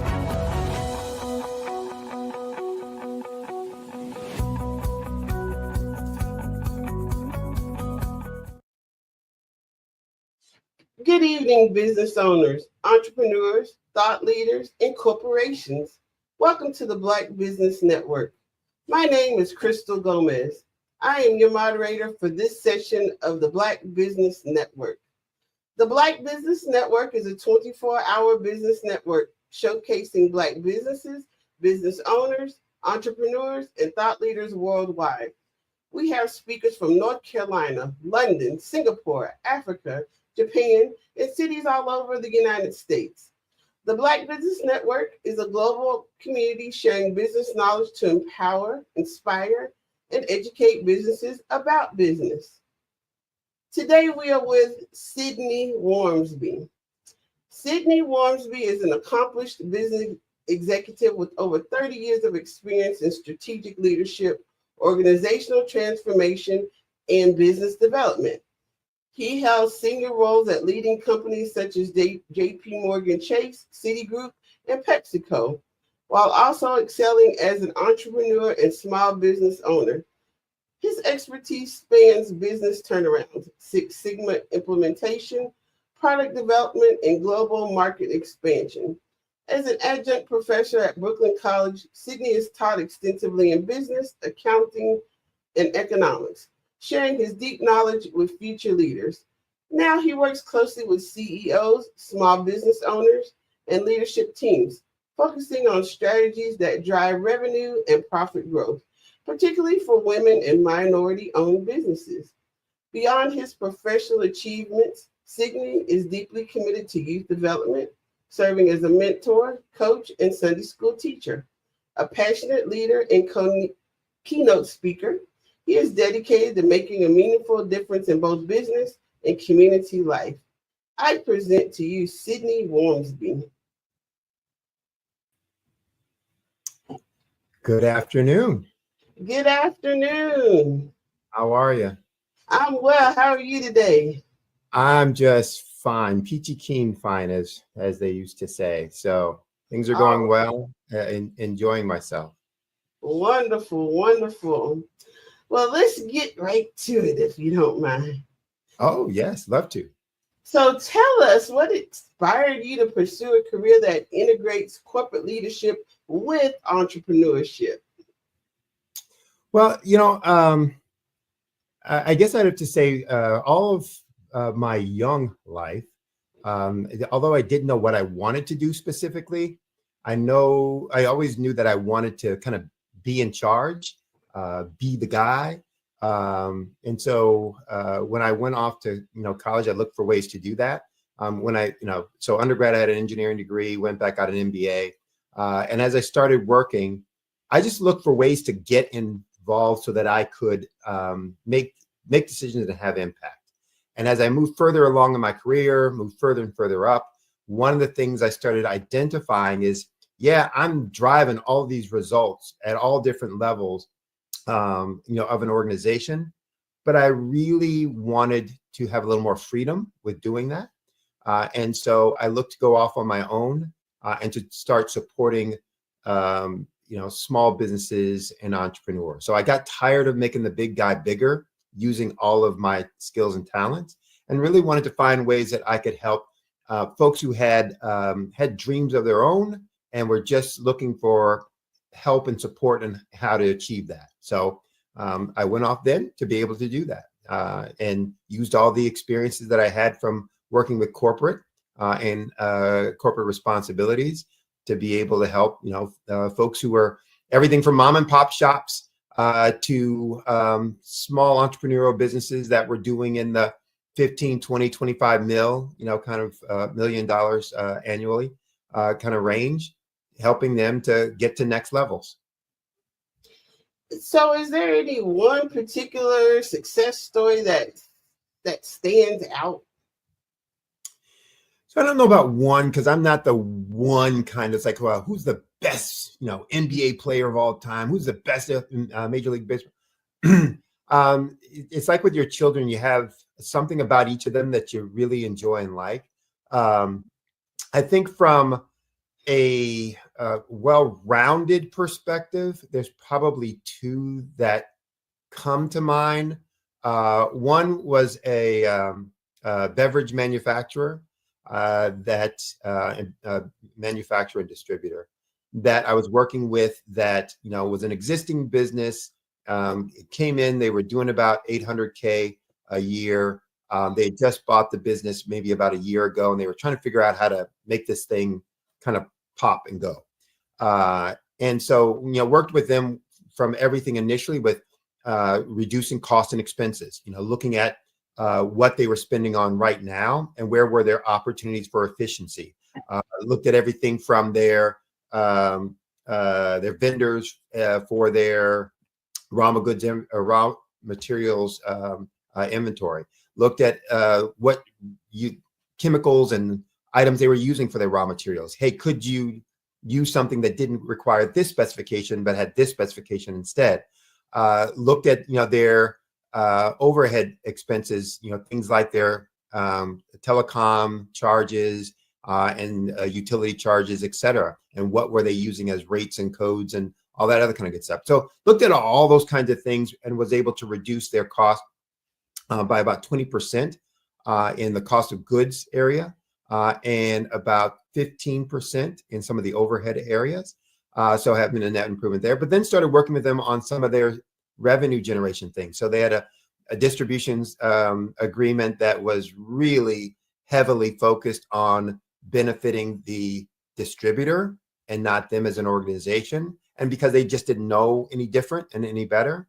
And so worked with them on some of those things that actually brought more revenue in and gave them more exposure in the marketplace, worked on their messaging. So that was an example where it's a manufacturer, with, some complexity to their business that I was able to help them kind of in each and all of those categories. The other one is one actually that I'm still working with. That is a woman who's starting up a farm.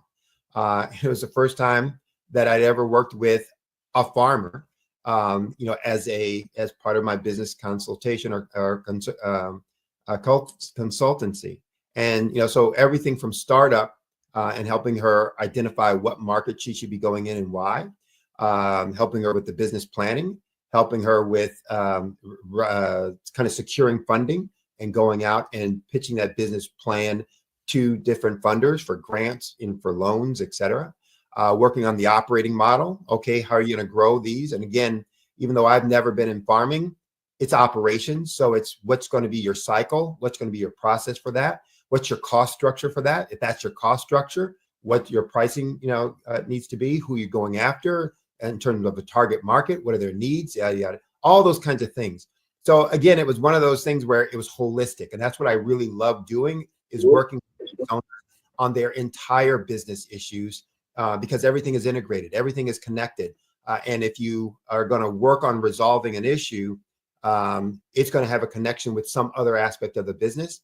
And I want to help them see that and help them solve that. And those are examples of projects that I was working on and businesses that I supported, where we were doing exactly that, to their benefit. That's wonderful, because as small business owners, we tend to focus on where our problem areas may be and not realize that it's a result of the big picture. So that's very, very important that you help them see the big picture. And that's a critical piece too, Crystal, is that often business owners will experience a problem, and they will identify the problem as the area where the problem is being reflected.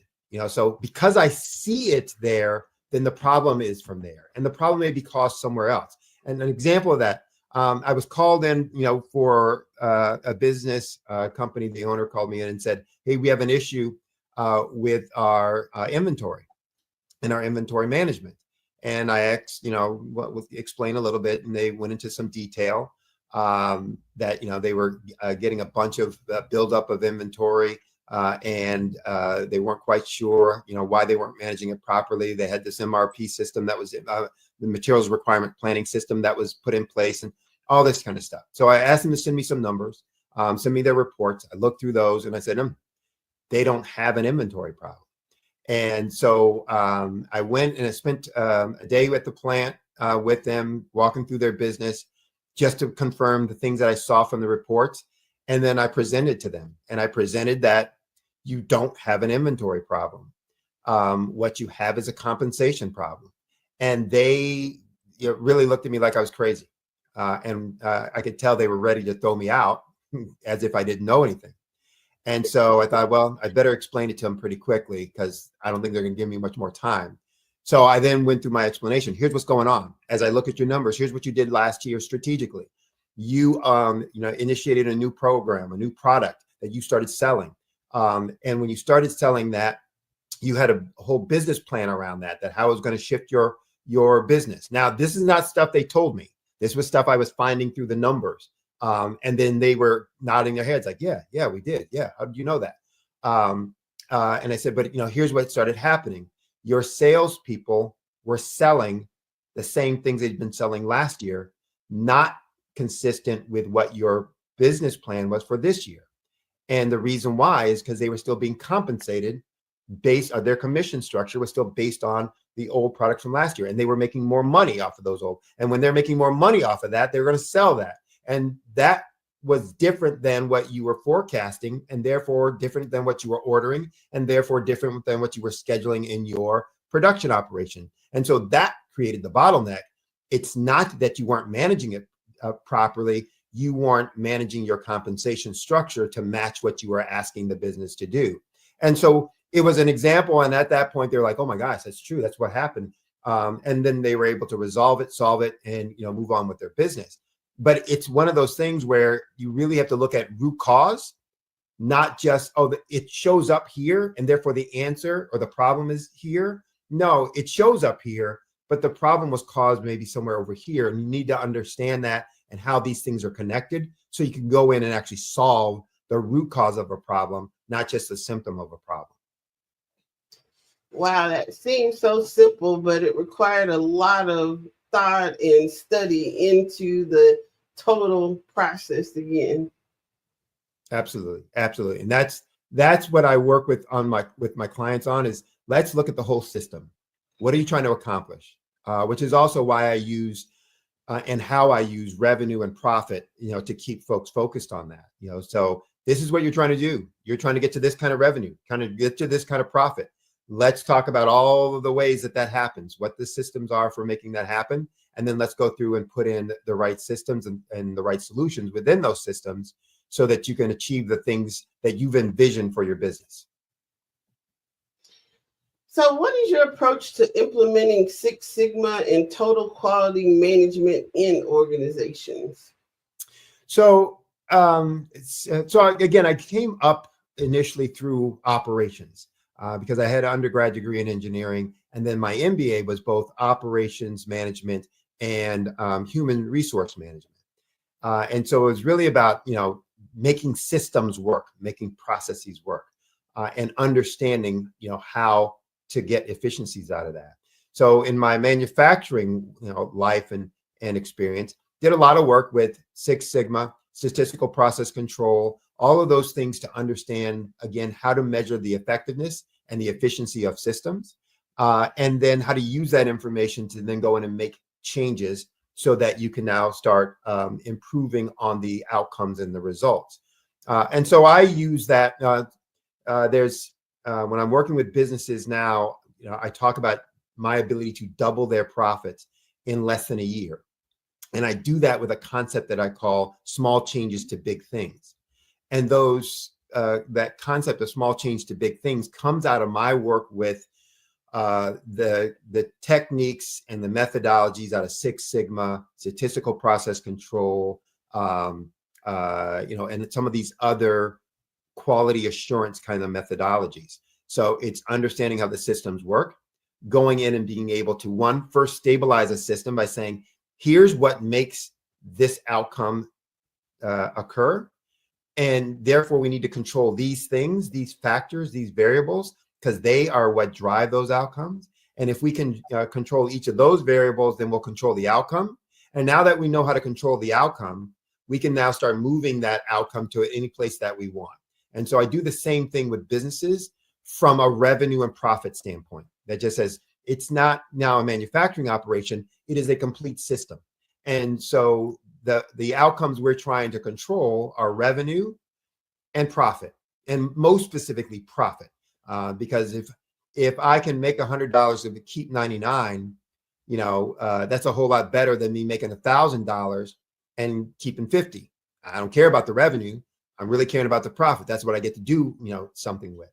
And so, I use those same techniques, those same methodologies to understand what are the key things, the big things that drive revenue and profit in a business. And when I know those things, in which they are the same, they're 5 things, the same 5 things in any business, I then say, okay, what are the systems? What are the strategies? What are the processes? What are the behaviors that make these 5 things get better or get worse? And if they're not performing well in the organization now, I know what to look at and look for why it's occurring, and therefore what to change. And if they're already doing okay, but we want to do better, we know what things to go in and make changes to. So that's how I use that process or those techniques right now. And that's why I can also get the results that I get with my clients so quickly, because we're talking about changing process. We're talking about changing procedures. We're talking about changing behaviors, which take no time.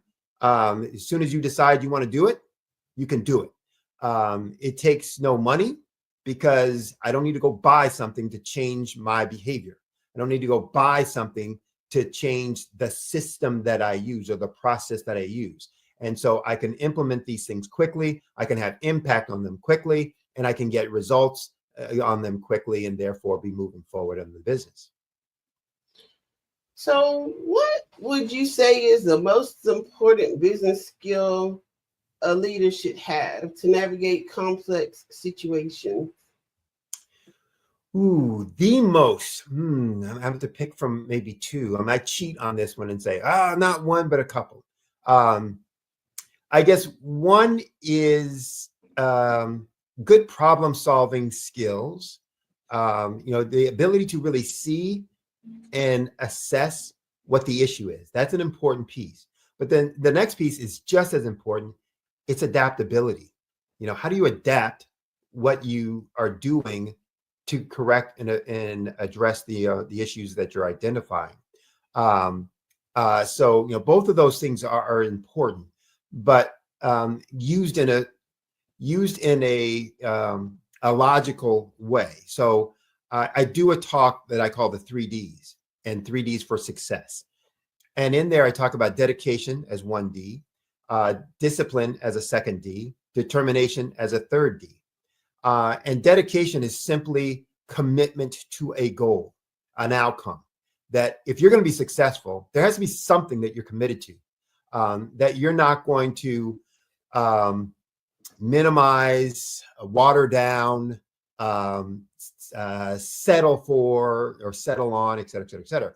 It has to be something you're saying, I'm committed to that. And if you have that, then the next thing you really need to have is a discipline about how you're going to achieve that. And that's about a process that you're going to use, an approach, a strategy, et cetera. But that third thing is determination, because you're going to face obstacles. You're going to face sacrifices that need to be made. You're going to face challenges. You're going to face people who are resisting, or things that resist what you're trying to do. And so you have to be more determined than those forces. And so if you can do those three things, then you're going to be successful. To be able to identify what's really the issue, what's really the problem, and then be able to adapt within that helps you do those 3D things much more effectively, and therefore much more successfully. So is there a time where you helped the company break into a new global market? Oh, yes. I will. So I'll talk about some of the things I did with corporate, because that was a lot of what I did as a global product manager, global ops and tech manager, et cetera. But then I'll talk about how I apply that with my small business clients as well. So, when I was with JP Morgan Chase, my role there as a global product manager, and I was responsible for new market entry, creating a product or service. In this case, it was service, creating a service that we wanted to use, for our large money fund clients, to do some retail investment activities in markets that we weren't already in. And so, that was my role, that was my task. And so as part of that, I had to go out and do everything from market research, so looking at regulatory requirements, customer research, looking at things like, what did they want as a specification of this service? How are they going to use it? And combining that with the regulatory requirements. What was the competitive environment? Who were the competitors now? What were they delivering? And what was good about what they delivered, and what was bad about what they delivered? What was their pricing, et cetera, et cetera. Based on all that, what were we going to offer, and how were we going to offer it? What was our system for offering that? If this is what we needed to deliver, are we going to do that using our existing global operation now? Were we going to go buy somebody within each of those markets to do that for us? Or were we going to use some combination of our existing systems and something that we bought and acquired, or something that we built?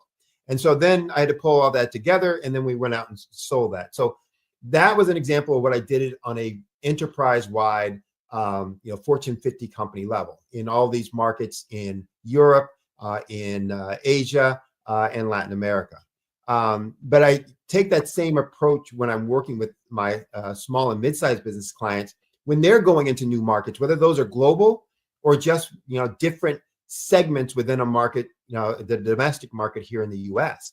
But there was an example with a client recently where they were importing their materials from a global market, and some of the issues were about timing, as well as about specs, as well as about pricing. So using some of those same things to work with them on, hey, let's look for different sources. What's really important and critical for what you need, and who might be able to do that, and where else might this exist, so that you can get it on better lead times, at either an equivalent or a lower price, with the same kind of quality levels that you have. And we were able to do that in short order, just through that same process or those same kind of techniques. But also with clients around going into new markets domestic markets using that same approach. What are you looking to do? What markets exist out there? What are their requirements, customer requirements for that? What are they looking for? What are their pain points, et cetera? What are the regulatory requirements? Even if you're talking about across a state or across a county, there might be some different regulatory requirements based on the business that you're in. And so based on that, what are you going to do and how are you going to offer those services that have to be a different model than what you're using in this other area here. So working with them on all those specific kinds of issues so that they know that when they're putting something out there in the market, it's going to be the most effective for the target market within the region or the territory that they're operating in, and looking at all those aspects. So what are some of the most common mistakes you see small business owners make, and how can they avoid them? So how do I want to prioritize these? One of the, I'll talk about two, maybe because they're the most fundamental and foundational. There are several that folks make, but these two I see almost all the time, and they're almost the first two that they will make, even when they're making others. One is around kind of differentiation. Where's your place in the market? And they make a lot of mistakes around that. And I'll go into some depth and detail in a second. And the other is around scale and ramp up time or growth time, in trying to get to a certain scale and size. On the branding kind of market differentiation, one of the big mistakes I see people make when they first get into business and then long into their business is they're trying to be everything to everyone. And you've probably heard people say this when you ask them, so who's your target market? And they will say, with all sincerity and seriousness, everyone's my my target market. Everybody needs what I'm doing. And they believe that. And first of all, it's not true. Everybody doesn't. Second, even if it were true, I can't market to everyone because everyone is different. And even if 5 people who are very different need and want my product or service, they're going to want it for different reasons. And I got to speak to them if I want them, to actually look at and evaluate what it is I'm doing. So that's one of the first things that I see is that they don't really understand who they're going after and why they're going after them and how to talk to them, because they kind of look at everybody out there as, who they're targeting. And they're doing that because they want to try and keep the funnel at the top as big as possible, because if I try, to niche down, then it's going to be so small that I can never make enough money. And I want to be a gazillion billion-dollar company in the next 3 months. And the idea is then how are you going to design that product? How are you going to design that service? Who are you going to speak to? How are you going to speak to them? Where do those people hang out? And so now you start giving generic messages to generic folks in generic places that resonates with no one. And so that's the biggest issue. And what they need to do, and what I work with my clients on, is first and foremost understanding what is unique about you that no one else can say. That, a skill, an experience, a capability, what is truly unique about you that no one else can say, and how can or will you use that to solve a pain point that your target market has? And that's hard work to do. And when I start working with people on that, they struggle with that, mightily. And so I'm helping them to see who their real target market is based on their uniqueness. But I'm also helping them really see what is truly unique about them. And so from that perspective, what we then need to do from there is say, all right, now I can start making these other decisions about the business. What your product should be in terms of design, what your pricing should be, what your message should be to this set of the market versus that set of the market, so that it can be resonate and connect with them much more. So that's probably the first issue that I see with most businesses out there. Almost every business that I deal with has an issue that they're not differentiating themselves from everyone else. And so they become a me too. And all their marketing and communication become platitudes We've got the best, people. We've been in business for 30 years, which means nothing to a prospective client. The second is in terms of scaling, that they try to ramp up and scale too fast before they really understand. So they're buying equipment, they're buying services, they're buying all kinds of marketing, spending all kinds of money on marketing before they really know what works, and why it works.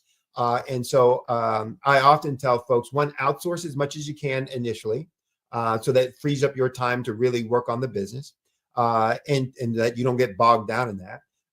But two, so that you can control those costs and expenses and reduce fixed overhead, so that you can be more flexible and nimble and grow.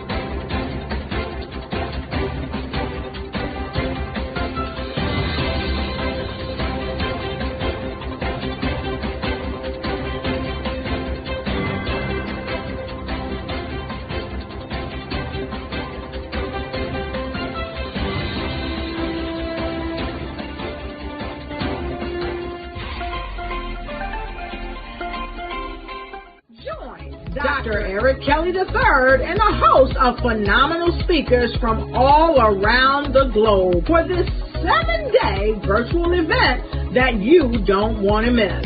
The mission of the Black Business Expo is to raise scholarship money from kids all the way from high school, all the way from college. The Black Business Olympics is one of the largest Black business showcases in the world. It is an opportunity for businesses and companies to showcase their businesses globally. We are going to be giving away laptops up to $5,000 away to students. Again, I'm Olivia Appleberry, the founder of 2 Cents Finance and one of the speakers for the expo. I am so excited to see you there. For more info, go to www.blackbusinessexpousa.com or call 919-308-9090 and hope to see you there. I am Black Business. From the moment I wake until the time I sleep. Yes, I am Black Business. I am Black Business. Tell me, are you Black Business? I am Black Business. Do you support Black businesses? Listen, I support Black business because I am Black Business. Black Business Expo, one of the largest business showcases in the history of Black business in the world. The world! Sign up today at www.blackbusinessexpousa.com or call 919-308-9090. I am Black Business. I am Black Business. From the moment I wake until the time I sleep, I am Black Business. I am Black Business. Are you Black Business? I am Black Business. Do you support Black businesses? I support Black business because I am Black Business. Black Business Expo, one of the largest business showcases in the history of Black America in North Carolina. Join Dr. Eric Kelly III and a host of phenomenal speakers from all around the globe for this 7-day virtual event that you don't want to miss. The mission of the Black Business Expo is to raise scholarship money from kids all the way from high school, all the way from college. The Black Business Olympics is one of the largest Black business showcases in the world. It is an opportunity for businesses and companies to showcase their businesses globally. We're going to be giving away laptops. I was born in a little village on the island of Haiti. Many deadly diseases pounded me. It is as if they were on a mission to end my existence on this earth. I refused to give up. In 1983, I left Haiti and came to the United States of America. And I came with $5, 2 shirts. I didn't speak any English. I came to Atlanta. I got a job. I was a doorman. I was a doorman with a dream. What I used to come on stage. I'd rehearse this moment that I'm standing in front of you. That's the power of a dream. Maybe today is the day you begin acting as if you already have it. And then step out with full force. Take a risk. No condition is permanent. Don't let your situation distract you. You are chosen. You are called. You are born for a purpose in this life.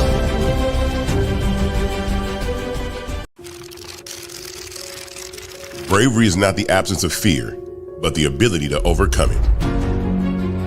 We stand for those who defy suppression, who speak out, and those who walk the road less traveled. Everyone deserves to be seen and their voices to be heard. We're sparking a movement, growing a community of creators united by the desire for freedom, choice, equity, and ownership. At Fanbase, it's all for one and one for all. We support each other to guide, promote, and uplift you in a place where you can unapologetically be yourself. A place where your voice, ideas, and creativity are not just welcomed, but celebrated. We are Black founded, minority funded, and supported by a diverse, inclusive, powerful community that believes in the strength of authenticity and individual choice. Regardless of success or background, we welcome you, the marginalized, the underappreciated, the successful, the superstar. We're for all who seek a space to express themselves freely, where they are rewarded for being their authentic, true self. We transcend labels because only we have the right to define ourselves. We are built for the brave, the culture, the creators, and for the future where everyone has the power to shape their own destiny, where all are empowered, voices are amplified, and freedom is embraced. For the first time, you have a chance to own the platform you helped make popular. It's a revolution, a movement in how we connect, create, and share. Everyone is a creator, and everyone has a fan base. Here, you can be you without limits.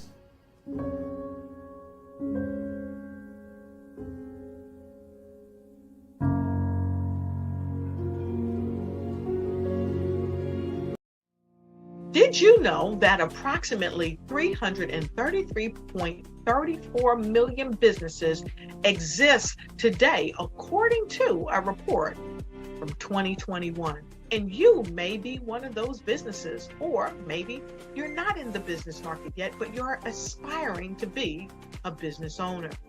Well, guess what? You're in the right place at the right time. Because let's face it, everything is about timing and opportunity. Hi, my name is Dr. Lotus Richey, and I'm the CEO and founder of the Lotus Richey Coaching and Consulting LLC, along with the Lotus Richey Ignite Show. 15 minutes of success with Dr. Lotus Richey, as well as books to boom your business and bring who you are. And today, I want to bring this amazing message to you about the Black Business Network and the Black Business Olympics. See, the Black Business Network and the Black Business Olympics is designed to help people just like you, that's right, that look like me, to take their business to the next level. Not just in your front yard or your backyard, but globally. The Black Business Network and Black Business Olympics is designed not to just help you survive, but to help you thrive. So join us today as we come together with businesses all around the world to support our students, our children, our young teens, our young entrepreneurs. What we do is we come together to help raise funds for students who are aspiring to be business entrepreneurs, who are aspiring and who are thriving in college. We endow them with a wonderful opportunity to gain scholarship of either a laptop or several thousands of dollars. And we invite you to help be a contributor to this amazing opportunity to help someone that looks just like you. So join us today at our website and let us connect with you and help you ignite and take flight in every area of your life on the Black Business Network and the Black Business Olympics. I'll see you on the other side.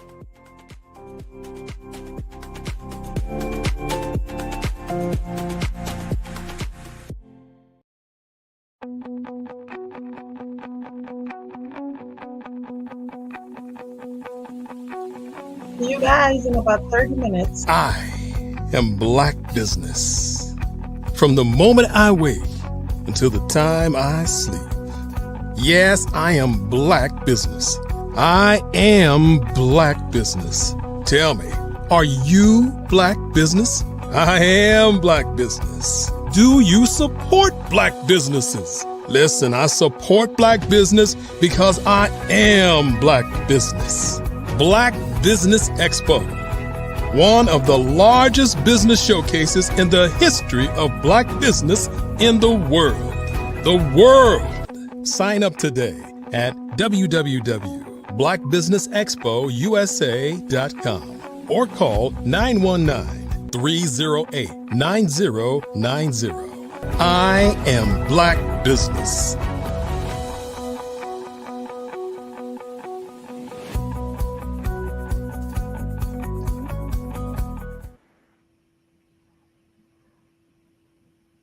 Good day, business owners, entrepreneurs, thought leaders, and corporations. Welcome to the Black Business Network. My name is Andrea Adams, and I am your business moderator for this session of the Black Business Network.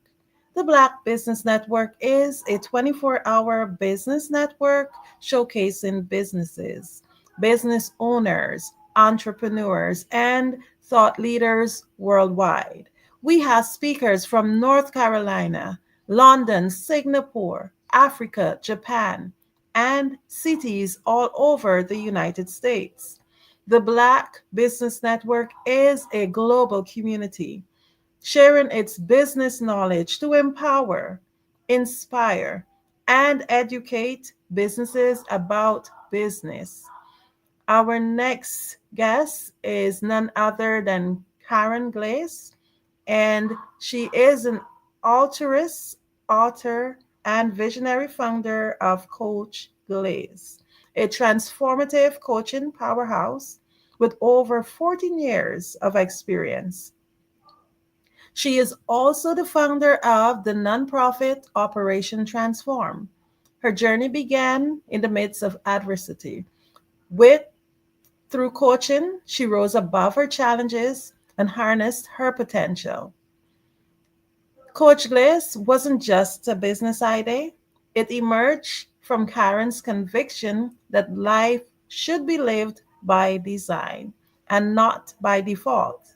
In 2019, Coach Glaze launched its business division, a major milestone, and this division supports small businesses and business owners in transforming from self-employed individuals, trading time for money, into visionary entrepreneurs who build sustainable systems that allow their businesses to thrive independently. We're going to learn a little bit more about Karen as she comes to the front with us. I am more than honored to present to you this morning Coach Glaze. Karen, welcome. Hi, thank you for having me, Andrea. It's a pleasure to be here.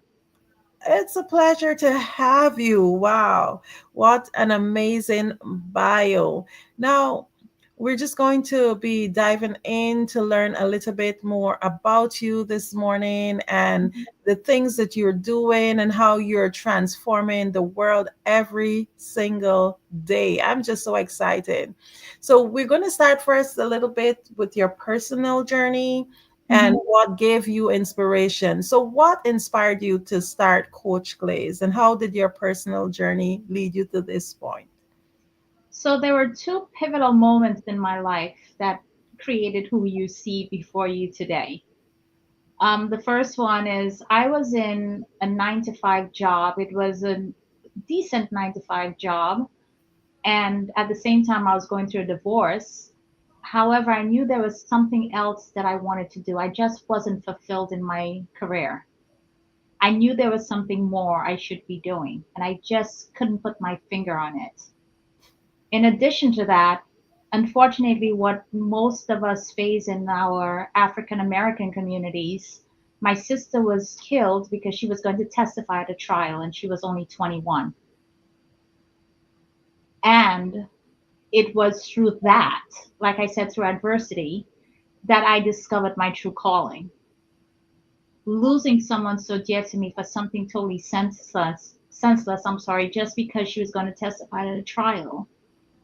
I discovered and what I got rooted to and connected with that if and when people are living the life of their dreams, the world will be a better place. Our communities will be a better place.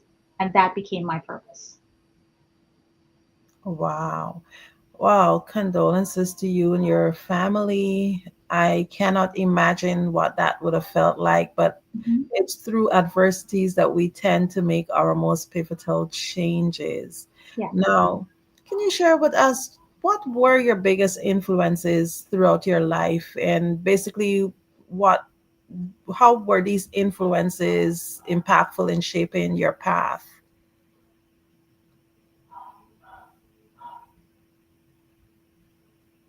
I'm from the island of St. Lucia, a small Caribbean island, 238 square miles. I think we don't even have a population of 200,000 at this point. And I moved to the United States at the age of 15. And of course, this is the land of opportunity. And when I moved here, I excelled in high school, you know? And even though I went to college, I found myself changing my major. I changed my major a total of 5 times. And then my dad said to me, okay, you're wasting money. What are you going to get into? And like I said, I was working for a telecommunications company and I knew there was something more. And from that, I then decided to like really discover what really matters to me. And at the core of everything, my passion is being of service to others. And that's pretty much where I got my calling. I discovered my why in addition to the challenges that I had, losing my sister and just wanting something more for myself. Wow. Most of us, whenever we have some form of transition, is because we've had transformation, we've had an aha moment. What was your aha? Discovering that there were a lot of women like me out there. Discovering that many people are living their life by default rather by design. So many people, for example, they start off, oh, I want to go to school to be a doctor. I want to be a lawyer, right? And that is because it's what society, oh, that's the only thing that they feel that's available out there for them, right? And then life happens. And along the way, you get to lose your why and your purpose. I often say that many people, they spend more time planning a vacation than they do planning their life, you know? And so one of the things that's really, really important to me with my clients is that I really get them connected to their why and what it is they really want. Because only there are you living your life in a powerful way and not based on circumstances or not based on the economy. You know, one of the things I know is that we're spiritual beings having a human experience, and our possibilities are endless. And, you know, my title is a dream builder coach. And I just love it, absolutely love it when people are living their life of their dreams.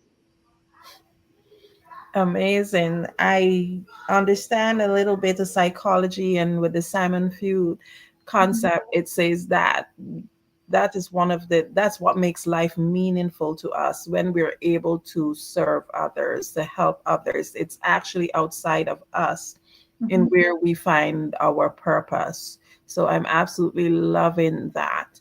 Now, how has your experience with the Life Mastery Institute influence your coaching philosophy?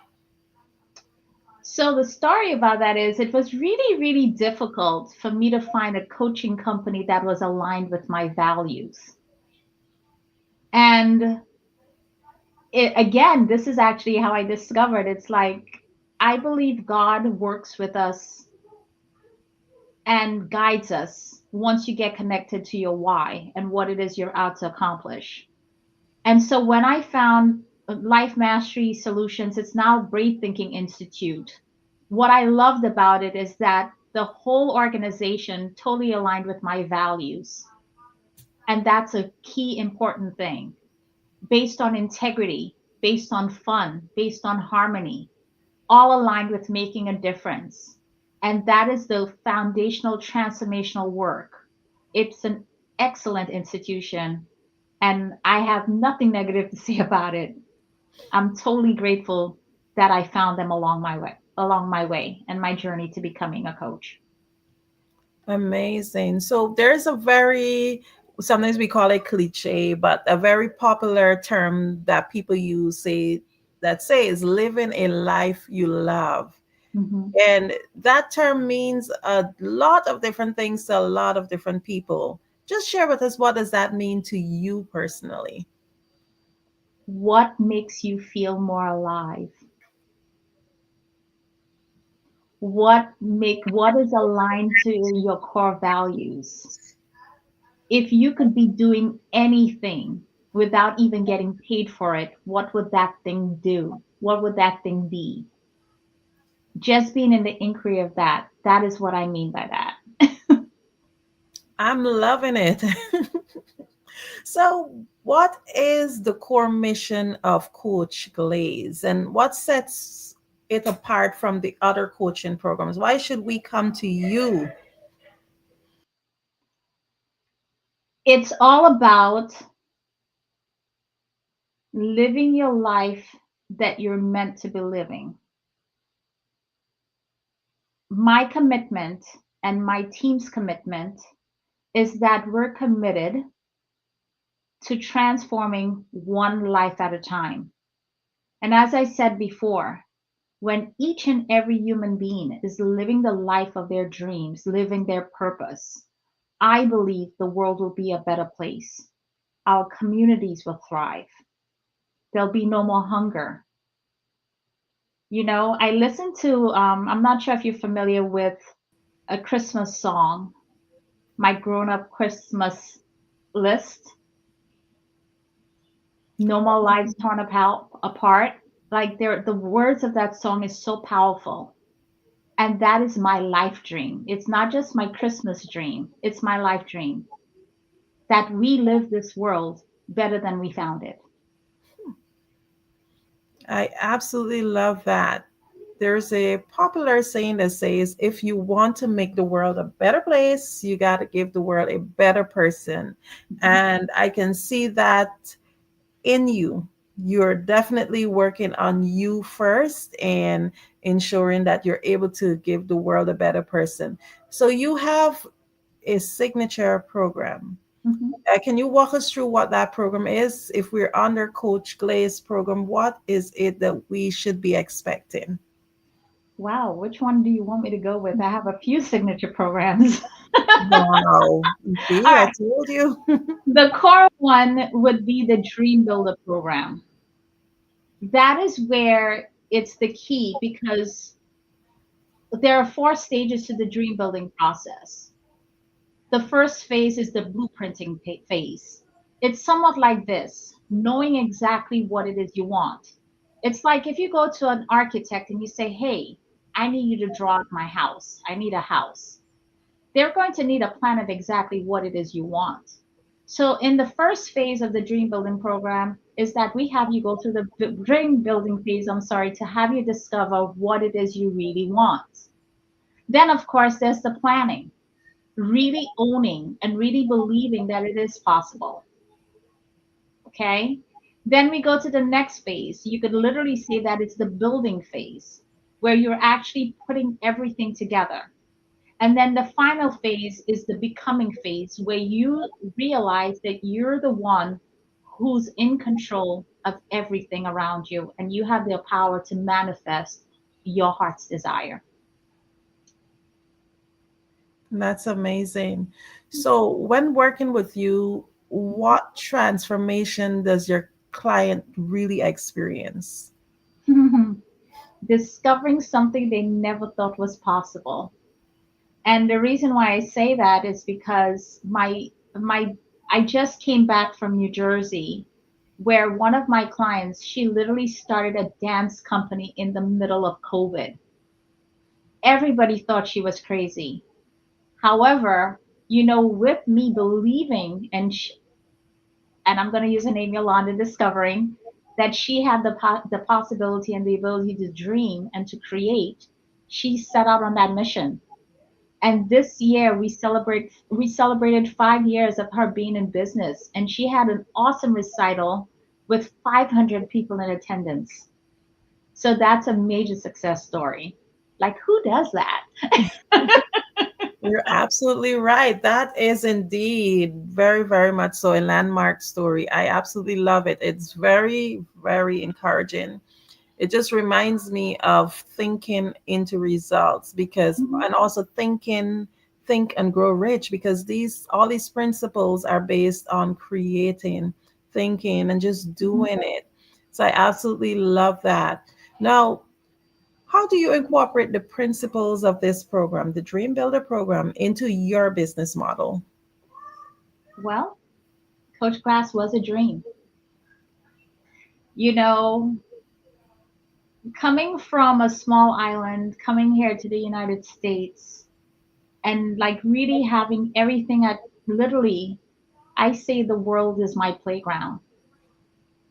Every day I get present to my dreams. So one of the things, and it's even taught in the principles of Think and Grow Rich, once you have your vision, you are to read your vision every day.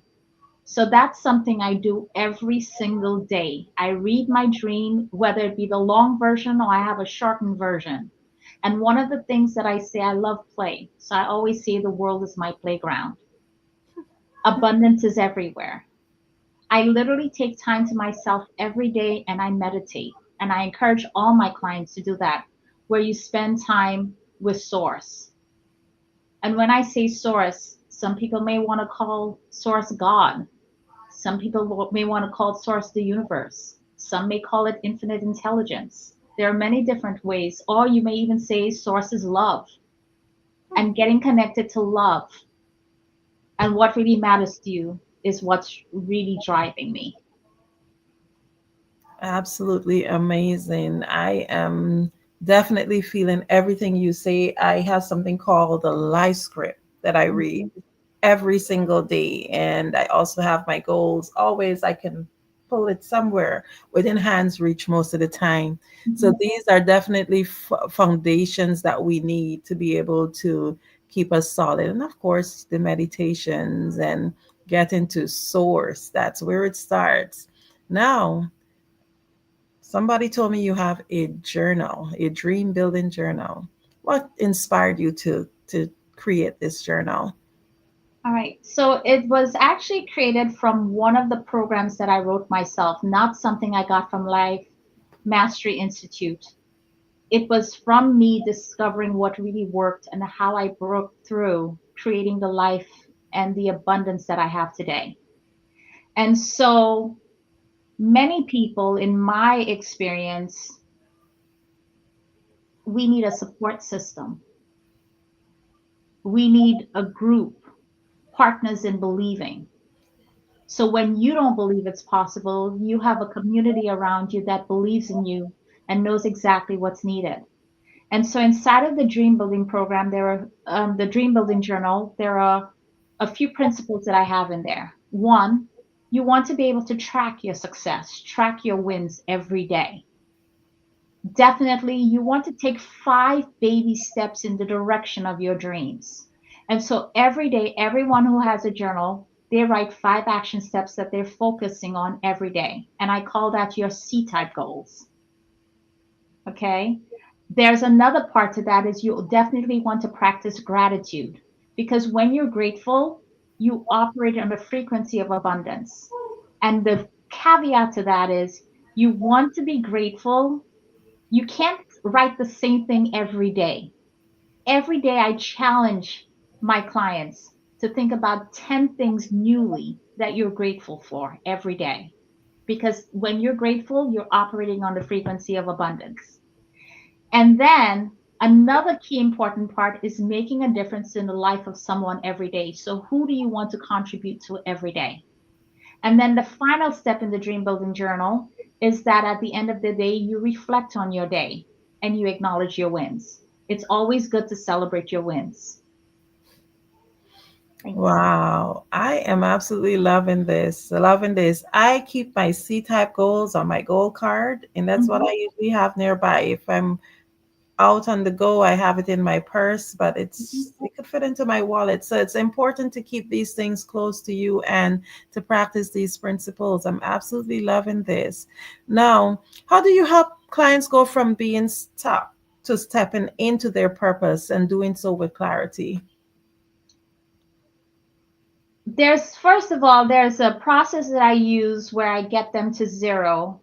And I'm also NLP certified. So what it is that we literally get you to a place of nothingness just by clearing your mind and literally focusing on the things that you long for. Because your dreams speak to you through the things you long for or the things you're currently discontented with in life. Okay? And many people also say that I don't remember my dream. I don't dream. Okay?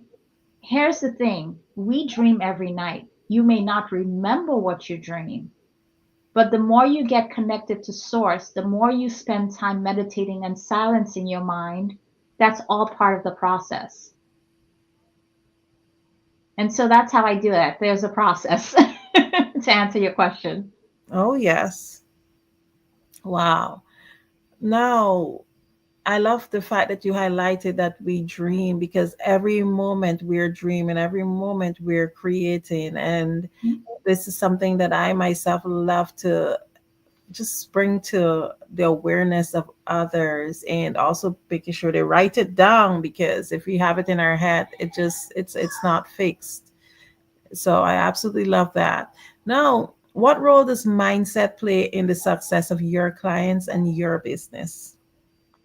It plays a very, very, very important role. Mindset is everything. And so one of the things that I actually tell my clients is that it's not the normal definition of integrity that everybody thinks about.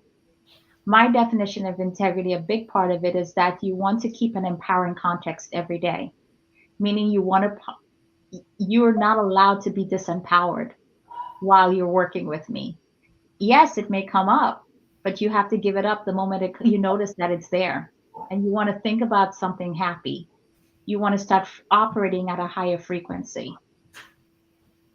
Oh, yes. Yes, definitely. We do have to connect with our higher self. That's absolutely important. But how do you integrate spiritual principles or faith into coaching? Or do you do it at all? I believe everybody has a belief. I believe in God. I'm loud and proud about it. I'm a Christian and I love my God. And there's a version that everybody knows that there's a higher source breathing life into you. You didn't just become, or you're just not alive. You didn't just wake up this morning. Something woke you up this morning.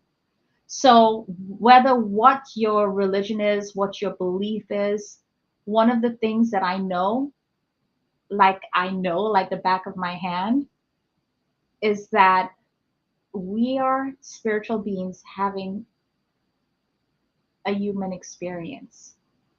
And so when we came into human form, we came here with a purpose.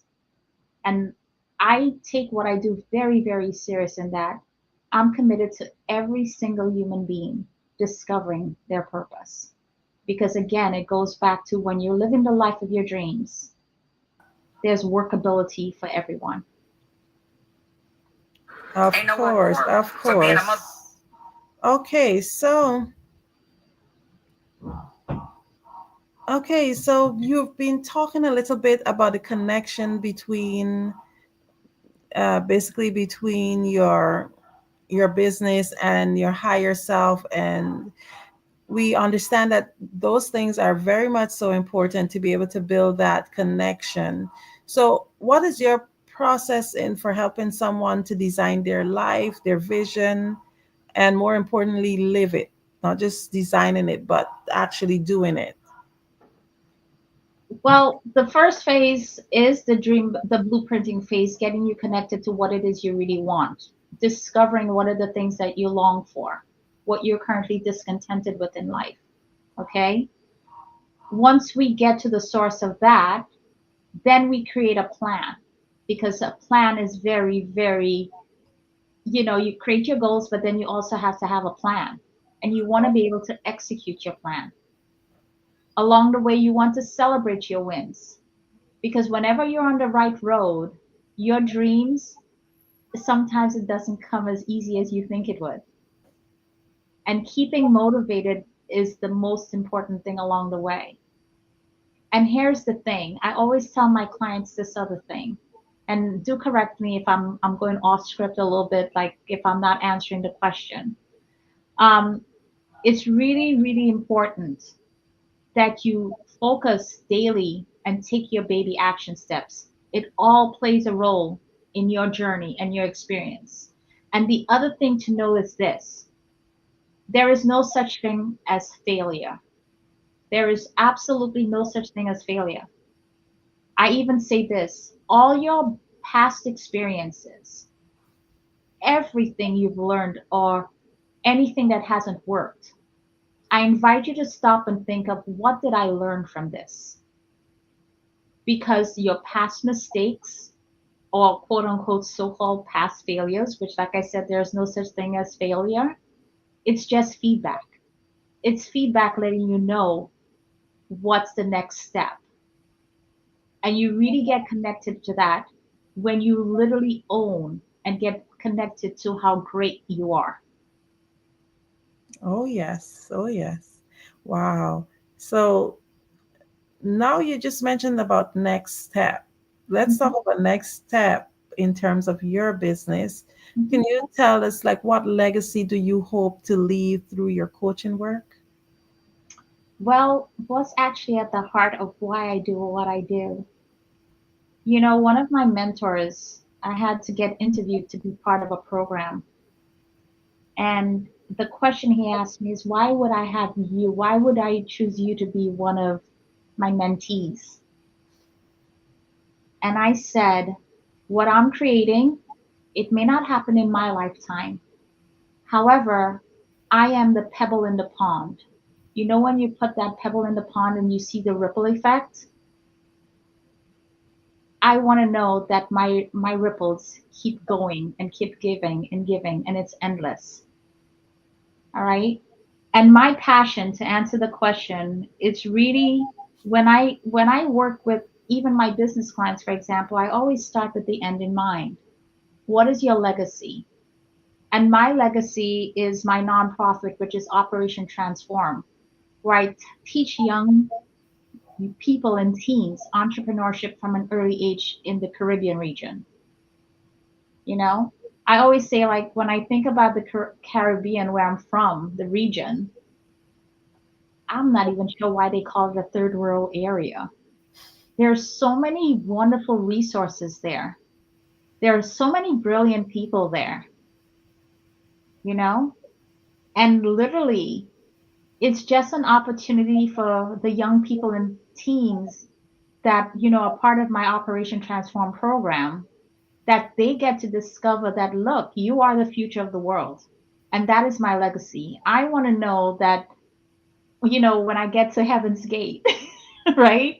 And I look back for God to say, well done, my daughter. You did a great job. Amazing. I am from the Caribbean also, and I actually do a lot of work to help the youths.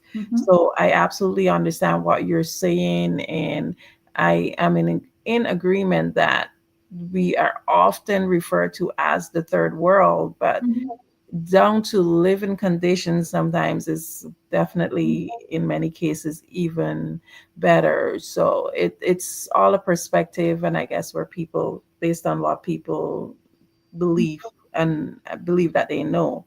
So I absolutely agree with that. I'm actually loving all of this. I'm loving what you're doing, and I know that you will leave a great legacy.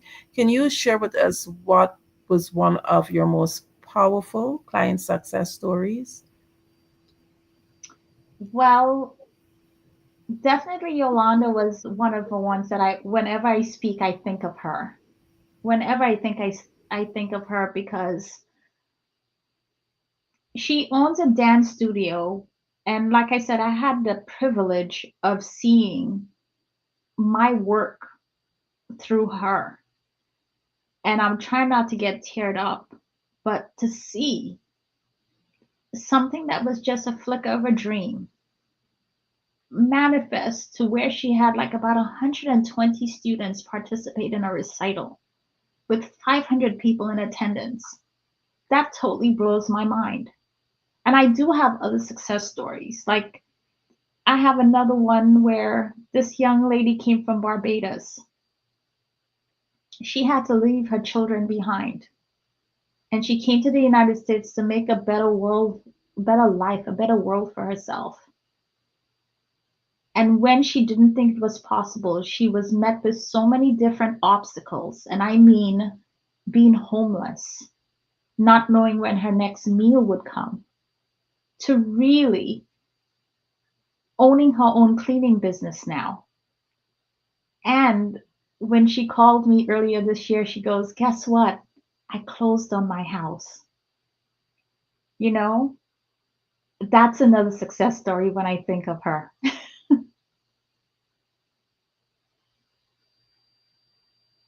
Amazing, amazing, amazing. Wow. Okay, so can you share with the audience a little bit in terms of how they can get in contact with you and what their journey would be like working with you? Know that when you reach out to me, I am in service of you. That's the first thing that I want everybody to know. I am in service of you. And the very first part is, of course, if you need to reach me, you can definitely visit my website at coachglace, GLACE.com. Or you could just email me at support@coachglass.com. And I invite everyone to join me on my mastermind group, destiny12.coachglass.com. And that is how you could get in touch with me. It's all about being around like-minded people, creating a support system for yourself, and know that your dreams, as long as you're breathing, you can and you will have the ability to create a life that you absolutely love living. Thank you. Absolutely agree. So in closing, what's one message that you would give any woman that's listening to you right now? Take the first step in the direction of your dream. It doesn't have to be me, but reach out to a coach. And here's the thing. Often, especially in our culture, people think coaching is therapy, and the two are distinctly different. A therapist will help you heal the past. A coach, you tell them exactly where it is you want to go, and it's the coach's duty to get you there. So it's important to have a support system. So that's the first thing. definitely reach out. Not just to me, but there are many coaches available. And I'd love to connect with anyone who reaches out. So that's the first thing you want to do. And the other thing I want to add is that in coaching, while we may touch on your past, we may touch on your past mistakes, we use that as a stepping stone, or let's just say a ladder to get you to the next step in life. And the other thing is this, you don't have to know the how. I always tell my clients, when you dream big. You don't have to know the how. It's just between you and God. The first step is you want to take the first step and take an action. That's it. And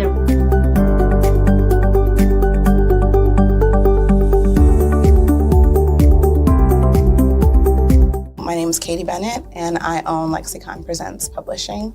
We are a publishing and media company that helps you take your story and share it with the world.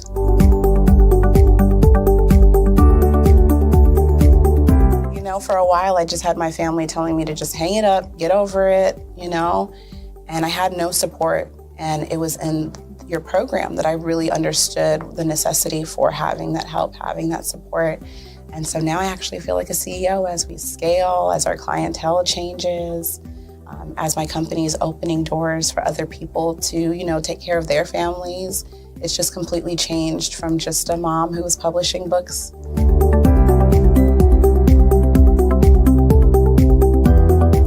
I was at a point where my job, although it was paying really well, wasn't enough.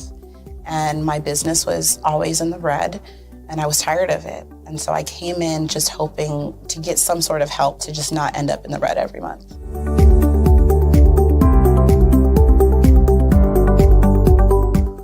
Ooh, wow. Okay, so there was one in particular, I cannot remember his name, but he asked me, he said, why are you in business?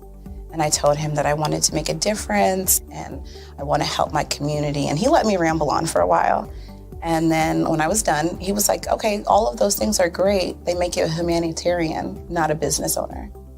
And he was the one who told me, he's like, you know, you have this great service and you're offering it at like a great value price. So to someone like myself, we don't know that we're going to get the value of what you're actually bringing. And so that gave me the confidence I needed to raise my price. It gave me the confidence to go after my, you know, my actual client that I actually prefer to work with. And it really just changed everything for me. I don't think without him kind of giving me that push, I don't think I would have gotten to this point or position.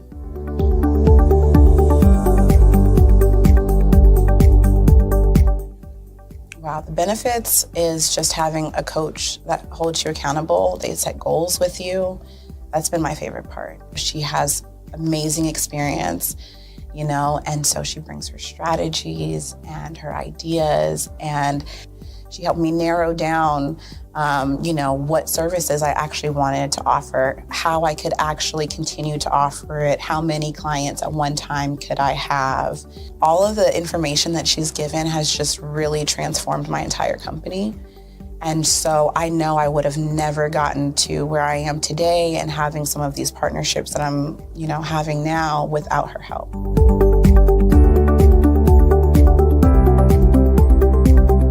You're going to get information that you're not going to find on YouTube. You actually take the time to strategically give us the information, then give us time to actually apply it. I would also say that so that you're not just out on a ledge alone trying to figure this out. Like, you deserve to be in a community with other people who also want to grow their business. And then finally, you know, the biggest thing I think I took away from CMET was that I had a whole office in Longwood, I still do, and at the time I had not paid my business tax receipt. I didn't know that that was something you had to do. So that was like one of the first couple days of information, and I'm like, oh my gosh, let me go get that together right now. So I'm really glad that, you know, CMET was there for myself, and, you know, anybody else who has the opportunity, they need to do it.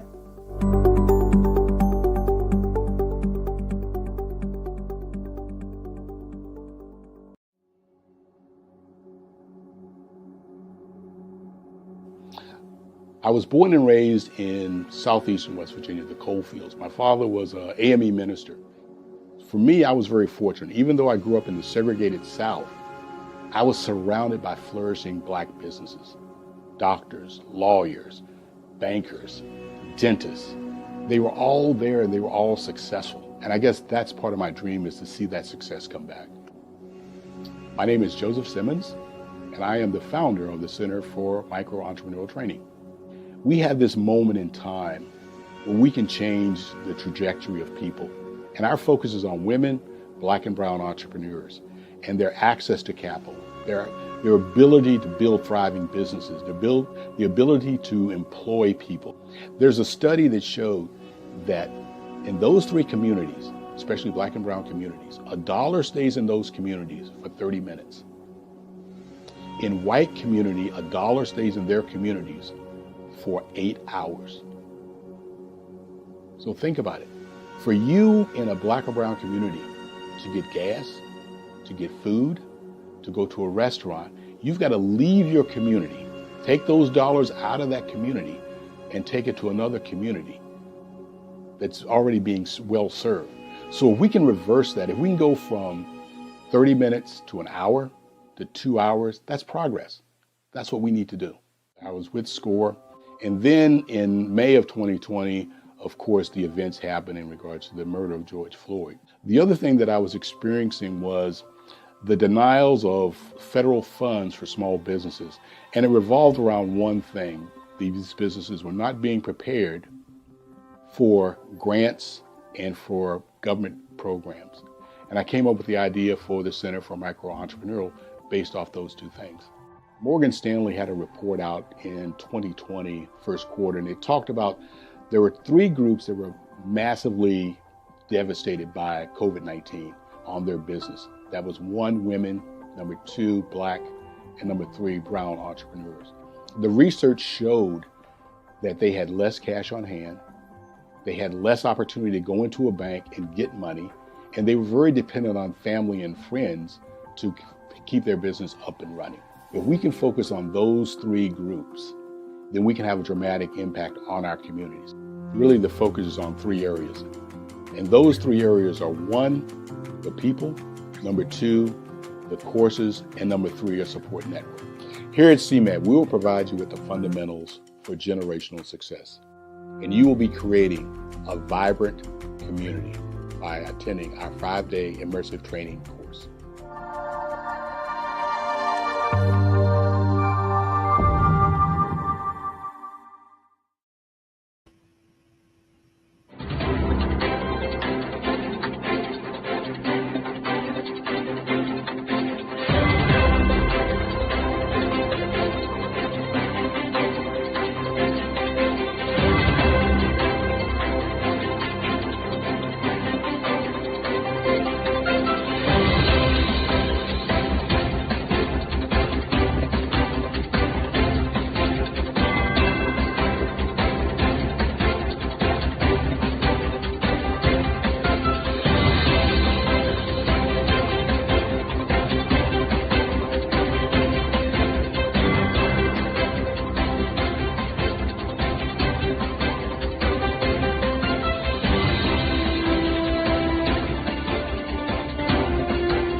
Dr. Eric Kelly III and a host of phenomenal speakers from all around the globe for this 7-day virtual event that you don't want to miss. The mission of the Black Business Expo is to raise scholarship money from kids all the way from high school all the way from college. The Black Business Olympics is one of the largest Black business showcases in the world. It is an opportunity for businesses and companies to showcase their businesses globally. We are going to be giving away laptops up to $5,000 away to students.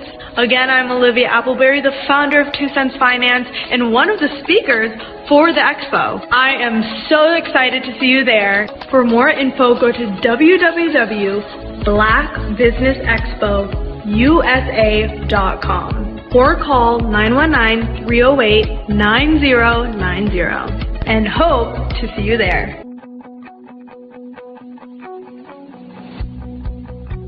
I am Black Business. From the moment I wake until the time I sleep. Yes, I am Black business.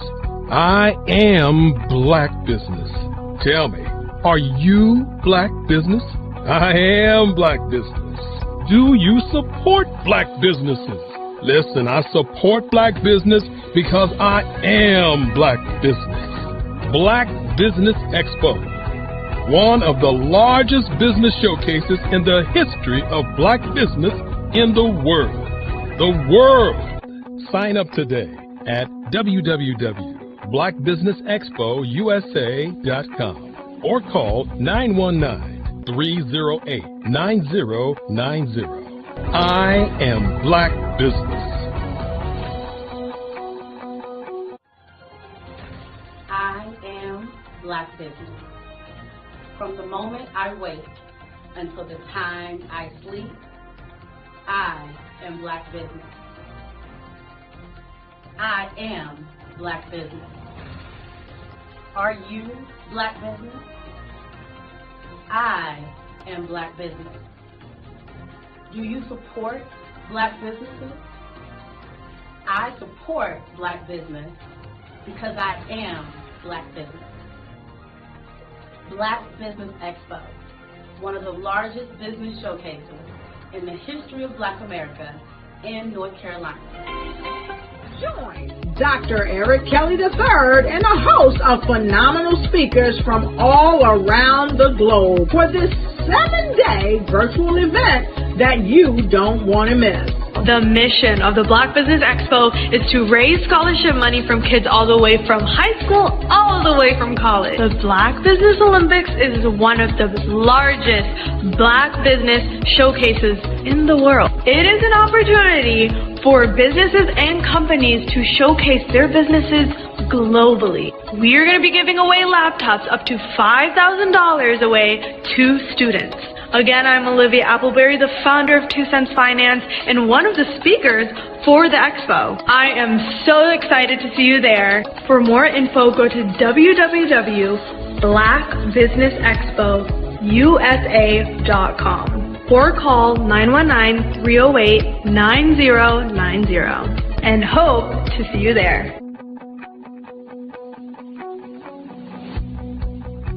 I am Black business.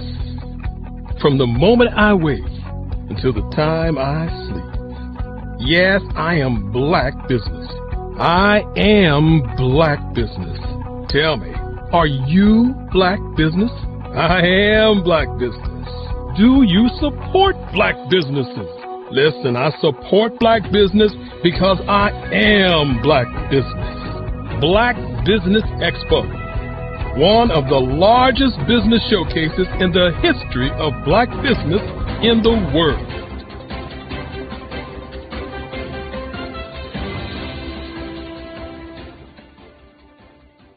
Are you a Black entrepreneur with a vision for global success? Are you ready to take your business to the next level? Introducing the Black Business Network, BBN, one of the largest Black business showcases in the history of the world. The only 24/7 global multimedia ecosystem dedicated to connecting and promoting Black entrepreneurs, brands, and businesses globally. With BBN, you can sell your business now 24 hours a day to over 200 countries. Reach a global audience in real time, build trust, and generate leads like never before. Access a world of opportunity with our live streaming and replay platform, featuring on-demand content, documentaries, and exclusive interviews. Get your exclusive, one-of-a-kind Black Business magazine covers that feature you and your amazing business today. And tap into our Black Business Global Chamber of Commerce, where your voice will be heard globally with over 1 million business owners. Learn the insights and strategies that Black entrepreneurs are using to grow today. Power your business with the Black Business Black Credit and Debit Card. Get cashback, access microloans, and build your business by doing business with Black businesses worldwide. Stay ahead of the curve with the Black Business World Report, our yearly intelligence magazine, providing industry trends, government programs, funding alerts, and so much more. BBN is more than just a network. It's a revolution. It's a global movement, uniting Black entrepreneurs from over 200 countries to share knowledge, build relationships, and create economic empowerment. And for corporations, BBN offers a unique opportunity to demonstrate your commitment to diversity and inclusion and access. Submit your corporate commercial today. Sponsor BBN, reach a targeted audience, and support the growth of Black-owned businesses. Our Black Business Ambassador program provides support and detailed information on all activities. From onboarding to mastermind think tasks, they cover it all. Whether you're looking to expand your business or your viewers, BBN brings together the tools, talent, and technology needed to grow Black-owned businesses worldwide.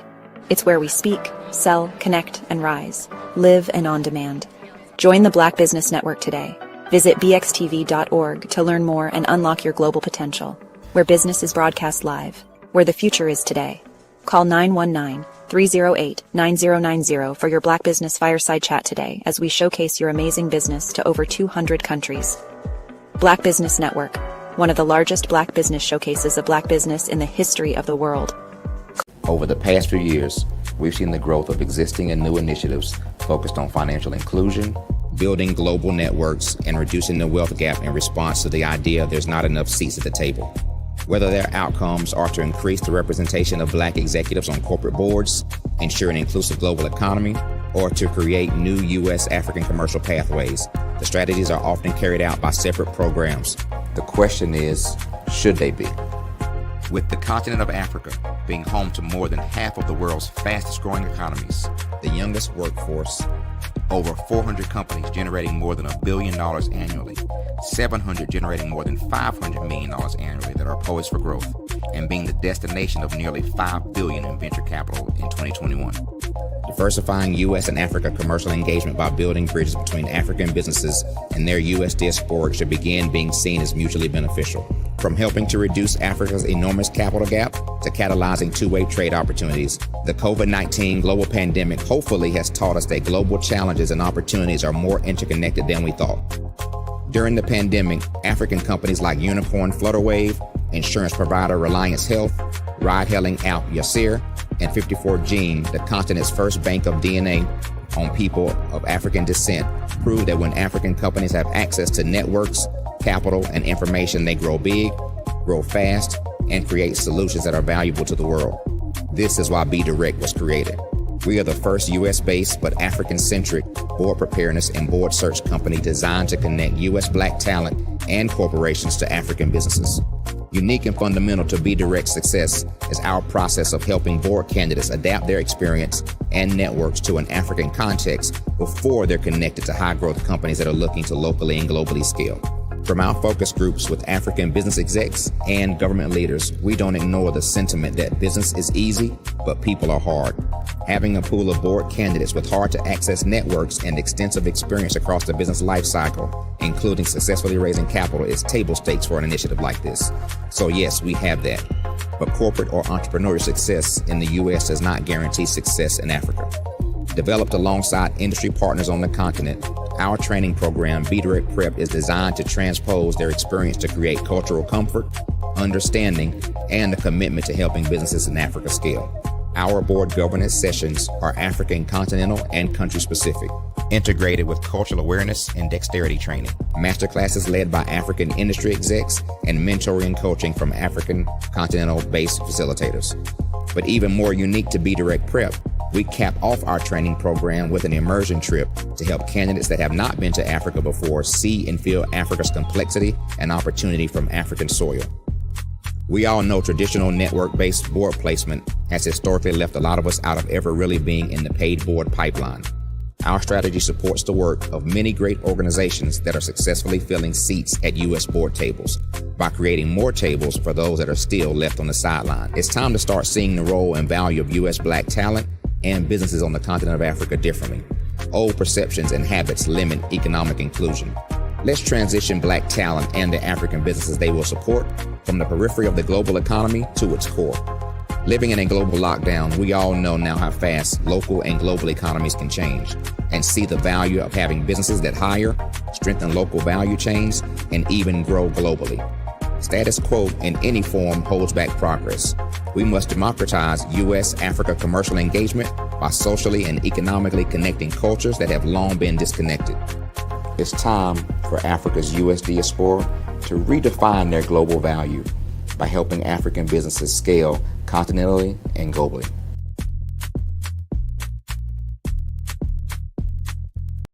Every speaker has a moment where their words can spark inspiration, drive change, and transform lives. But what happens after the applause fades? With 5-star BDM, your voice doesn't have to fade. We transform your live session into a professional ebook. Imagine your session becoming a permanent interactive asset, reaching new audiences across the globe. Like Grant McGaugh and Dr. Eric Kelly III, whose session on the Mindset Revolution continues to inspire thousands through their custom ebook. Your ideas can become a lasting impact. Turn your session into an ebook that not only tells your story, but expands your reach, builds your brand, and engages your audience. With embedded videos, custom graphics, and a stunning flipbook or PDF format, your message will inspire long after the event is over. And for a limited time only during the Black Business Olympics, get your custom ebook today. This is your chance to transform your message into something truly unforgettable at an unbeatable price. Your package includes a professionally designed ebook, a flipbook or PDF, embedded video of your session, and custom graphics. Everything you need to showcase your message in a way that lasts. With 5-star BDM, your session becomes more than a moment. It becomes an opportunity for growth, greater visibility, and lasting impact. See your influence multiply as your message reaches new clients, partnerships, and platforms. Ready to turn your ideas into a global movement? Visit 5starbdm.com to secure your custom ebook today. Your audience is ready to listen.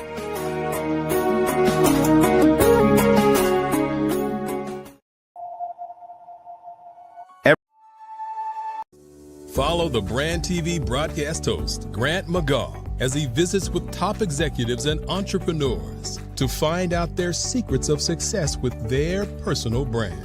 Follow the Brand TV broadcast host as he focuses on brand development to build better relationships, bring value to your business, relationships, and career.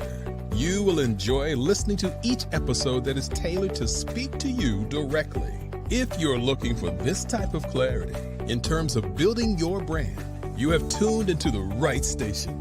Each episode will help you to shape a conversation in the 5-star BDM network of 20,000 professionals and become a springboard for your corporate engagement and business opportunities. Each guest will frame their story in the areas of personal branding, business development, career development, financial empowerment, and technology innovation. Grant McGaugh explains why he is the CEO and owner of his own professional career. Grant is an accomplished business leader and entrepreneur who wants to give back to individuals to grow their personal brand strategy.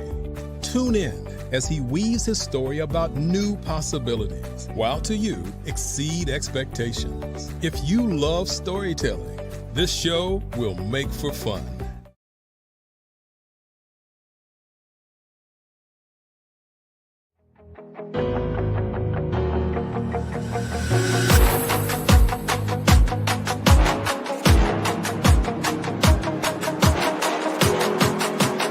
The Black Business Expo's mission is to raise funds for high school seniors going to college or K-12 entrepreneurs. This expo is a fundraiser for students. Please, you may go to www.blackbusinessexpousa.com to donate to the scholarship fund or use the Cash App at $BDXUSA. Our goal is to give laptops and up to $5,000 to 10 students. Students can register online at www.blackbusinessexpousa.com. Every dollar counts. Please donate to the Black Business Expo USA Scholarship Fund.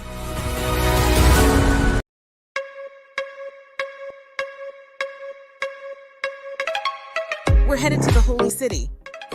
The Carolinas Virginia Minority Supplier Development Council is proud to announce that the 2025 Business Opportunity Conference will be held in Charleston, South Carolina.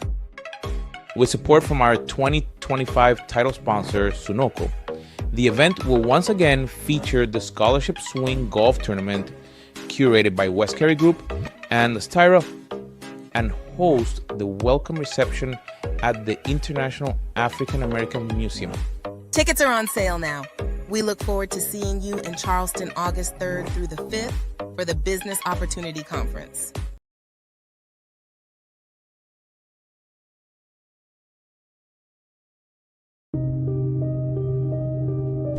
The Black Business Expo is changing my life. This year, they are giving away laptops and even $5,000 in cash to students just like me. I'm Alexis, and I want to go to college to fulfill my dream of becoming an entrepreneur. Help the Black Business Expo going to www.blackbusinessexpousa.com and also becoming a vendor, a sponsor, or donating.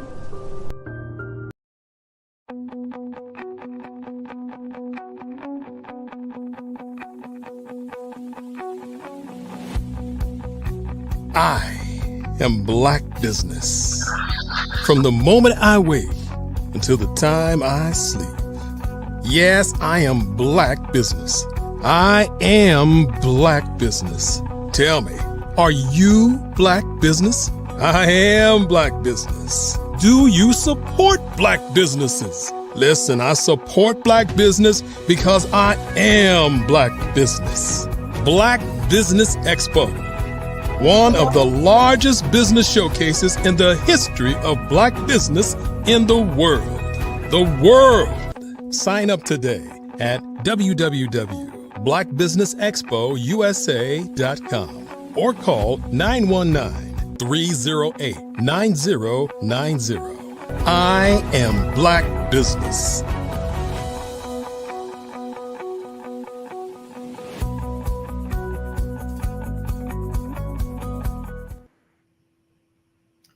Good morning, business owners, entrepreneurs, thought leaders, and corporations. Welcome to the Black Business Network. My name is Andrea Adams, and I am your business moderator for this morning on the Black Business Network. The Black Business Network is a 24-hour business network showcasing Black businesses, business owners, entrepreneurs, and thought leaders worldwide. We have speakers from North Carolina, London, Singapore, Africa, Japan, and cities all over the United States. The Black Business Network is a global community sharing its business knowledge to empower, inspire, and educate businesses about business. Our next guest will be hosting a fireside chat with none other than Maurice Butler. Maurice is the founder and CEO of DX Tech Solutions, a leading technology management consulting firm launched in 2018. With over 20 years of experience in telecommunications and information technology, Butler shifted from delivering tech solutions to empowering small businesses through consulting, education, and digital transformation. It is my honor to welcome to the Black Business Network, Maurice Butler. Good morning, Andrea. How are you this morning? Good morning, Maurice. I am doing great this morning. I'm just so excited to have you here on the network. Welcome in. Well, thank you. Thank you for having me this morning. Looking forward to our chat. You're most welcome. So just let's dive straight into it because I'm very sure the listeners, after hearing such a wonderful introduction, are looking forward to learning much more about you. So let's get into the questions. Can you share with us what are the most significant functional areas where many small business leaders are failing to keep pace and technology innovation? My apology. Not a problem. So Andrea, we are in a artificial intelligence and automation age, and a lot of our small businesses, and particularly Black-owned businesses, minority-owned businesses, are behind the curve in adopting this technology. And one of the problems that we see is, first of all, there is an education gap. In other words, a lot of the leaders may not be from a digital generation or technology generation, and so they may be a little reluctant in terms of adopting technologies that are relevant for today's use.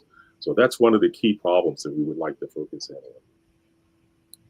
If you look at the number of businesses and small businesses that have moved into AI, the gap is widening.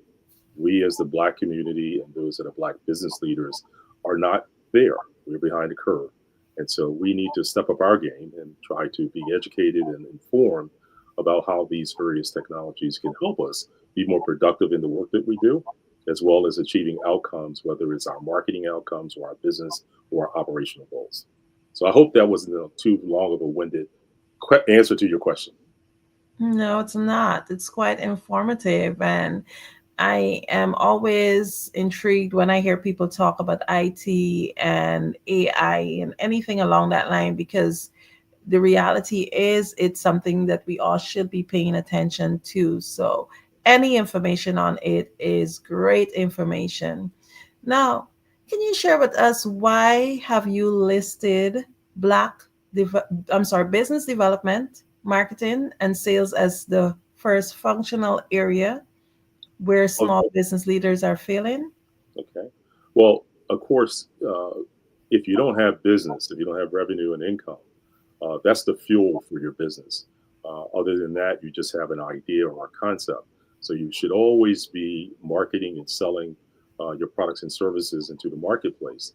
And so what we have looked at is the how organizations, small businesses are using the tools to enhance their business development, which includes marketing research, understanding the demographics or the other key areas that they need to understand about the profiles of their ideal customer or client that they're trying to reach.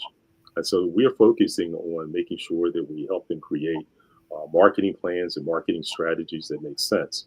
We realize also that a lot of small business owners are trying to relate on social media as the overall and deal for their marketing.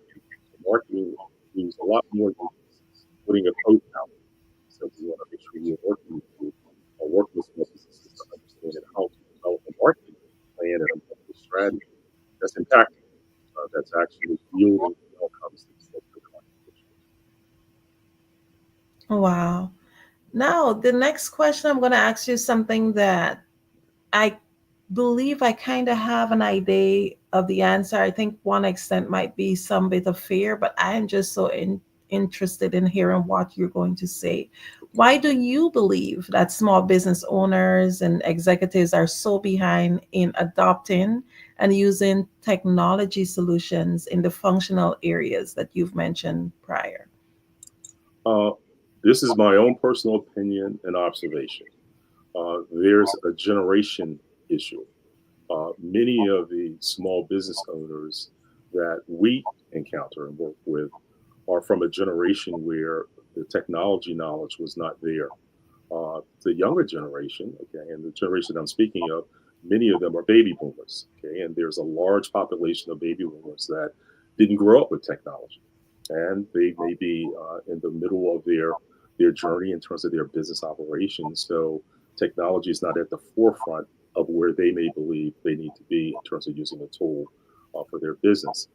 As we move into the younger generations, what we found is that they have a consumer mindset in many cases and have not adopted technology tools and resources to integrate into their business operations in a way that, again, can help them become more productive and to yield the outcomes that their business should be achieving over the life cycle. Awesome. One of the things about identifying problems is identifying solutions if possible. What do you recommend as a solution to help Black-owned small business owners catch up with the pace of technology as a critical business tool and resource? Education, education, education. We believe that first, beginning at the leadership level of any organization, the leaders should become knowledgeable about the technologies and how they align with their mission, their business goals. And, we're not looking for the executive to be the technical person or the professional that's actually implementing. But if the leader doesn't understand how technology is going to enhance the productivity, the efficiencies of their business, it's very difficult for the workforce that's going to use the technology to use it and utilize it in a way that aligns with the vision, goals, and missions. So education and training is the first step. Amazing. Well, definitely it's due to lack of knowledge. That's why a lot of times we have fear because we don't understand. So I can see why education is important and why it's a fundamental step for us and those who are not so familiar with IT to embrace it. Now, why is a technology management consultant important for business owners and executive? Why is it important that they should engage one? That's a good question, and I thank you for asking it. If you look at the business landscape uh, overall, most large businesses, mid-sized businesses, use consultants and other experts to help guide them from, again, an executive level so that they understand how to achieve whatever the goals of the business may be envisioned to be, whether it's, driving revenue, whether it's having a greater customer service impact, whether it's marketing and identifying customers. But they utilize these resources at the executive level to give guidance. We don't, and in many cases, as small businesses, utilize that particular resource because we feel that it's too expensive to do so. And I'll get into my commercial later about our company, but one of the reasons that we have pivoted from an implementation company to a management consulting firm is to be able to provide some economies and some cost savings that small businesses would ordinarily not be able to afford from some of the larger consulting and management consulting firms. So it's important that we encourage them to look to not only our organization, but others that provide consulting and management services, because we can also introduce them into other resources that may be important for their particular operation that they are involved with. Thank you so much. Now, what is your company's main area of focus as a technology management consulting firm? Well, Andrea, thank you again for asking that question. But recently, what we've done is we have three areas of focus. And the first begins with what we call our AI Techpreneurship program. And this is a program where we invite leaders of small businesses, owners of small businesses, entrepreneurs, to basically get involved in our training program. And it is a 16-week initiative where we give them exposure to a whole host of different areas of technology, beginning with AI and how it integrates with other areas of IT, as well as computing and cybersecurity, et cetera. And this program then allows us to empower the leadership so that they then can include their workforce as well in trainings. And so now the two are aligned and under the same vision in terms of where the company should go in terms of its adoption and utilization of those tools and those resources. The second area that we have, or product that we have, or service that we have, which is productized, is what is called virtual technology officer services, where once an organization, a small business decides to adopt technology, we can serve as their chief technology officer if, in fact, they don't have that capacity or capability within their organization.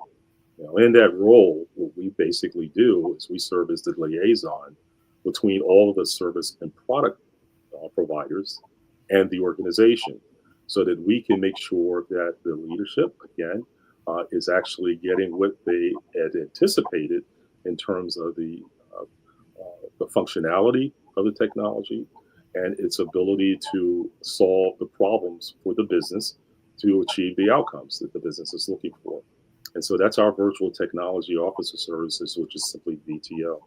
And then our third productized service is called MVP, which is a managed virtual production service.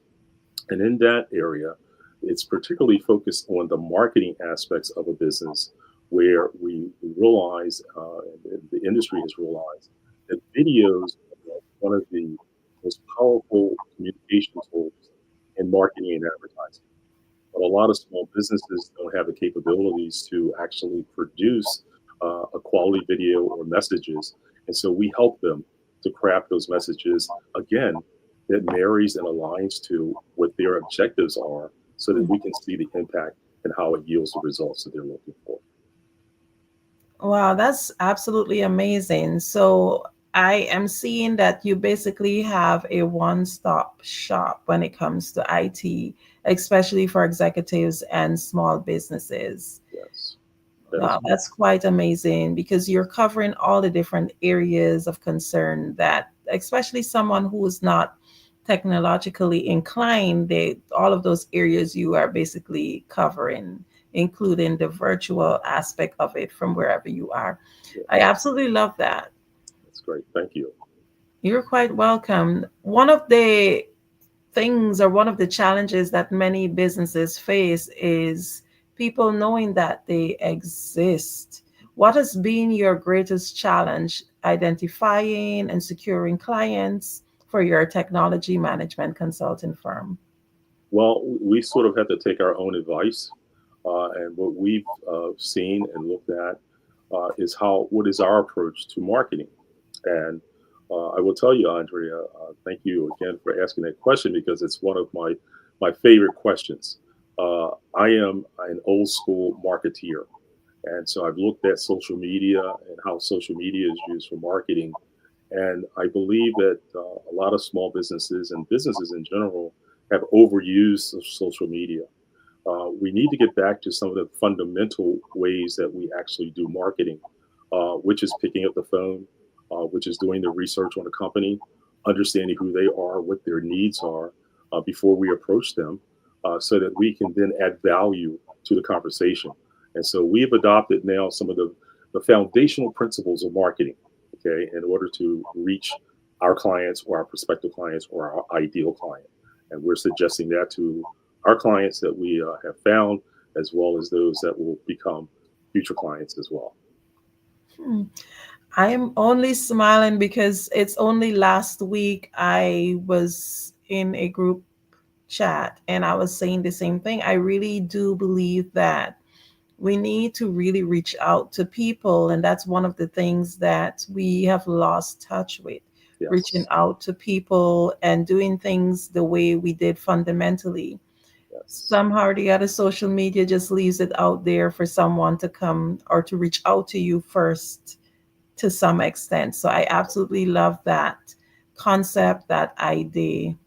Very amazing. Now, one of the questions people may want to ask, where does your company do business? Okay. Well, we do business across the U.S. primarily, predominantly. Now, we're headquartered in the state of Delaware, but our clients are all over the U.S., East Coast, West Coast, Midwest.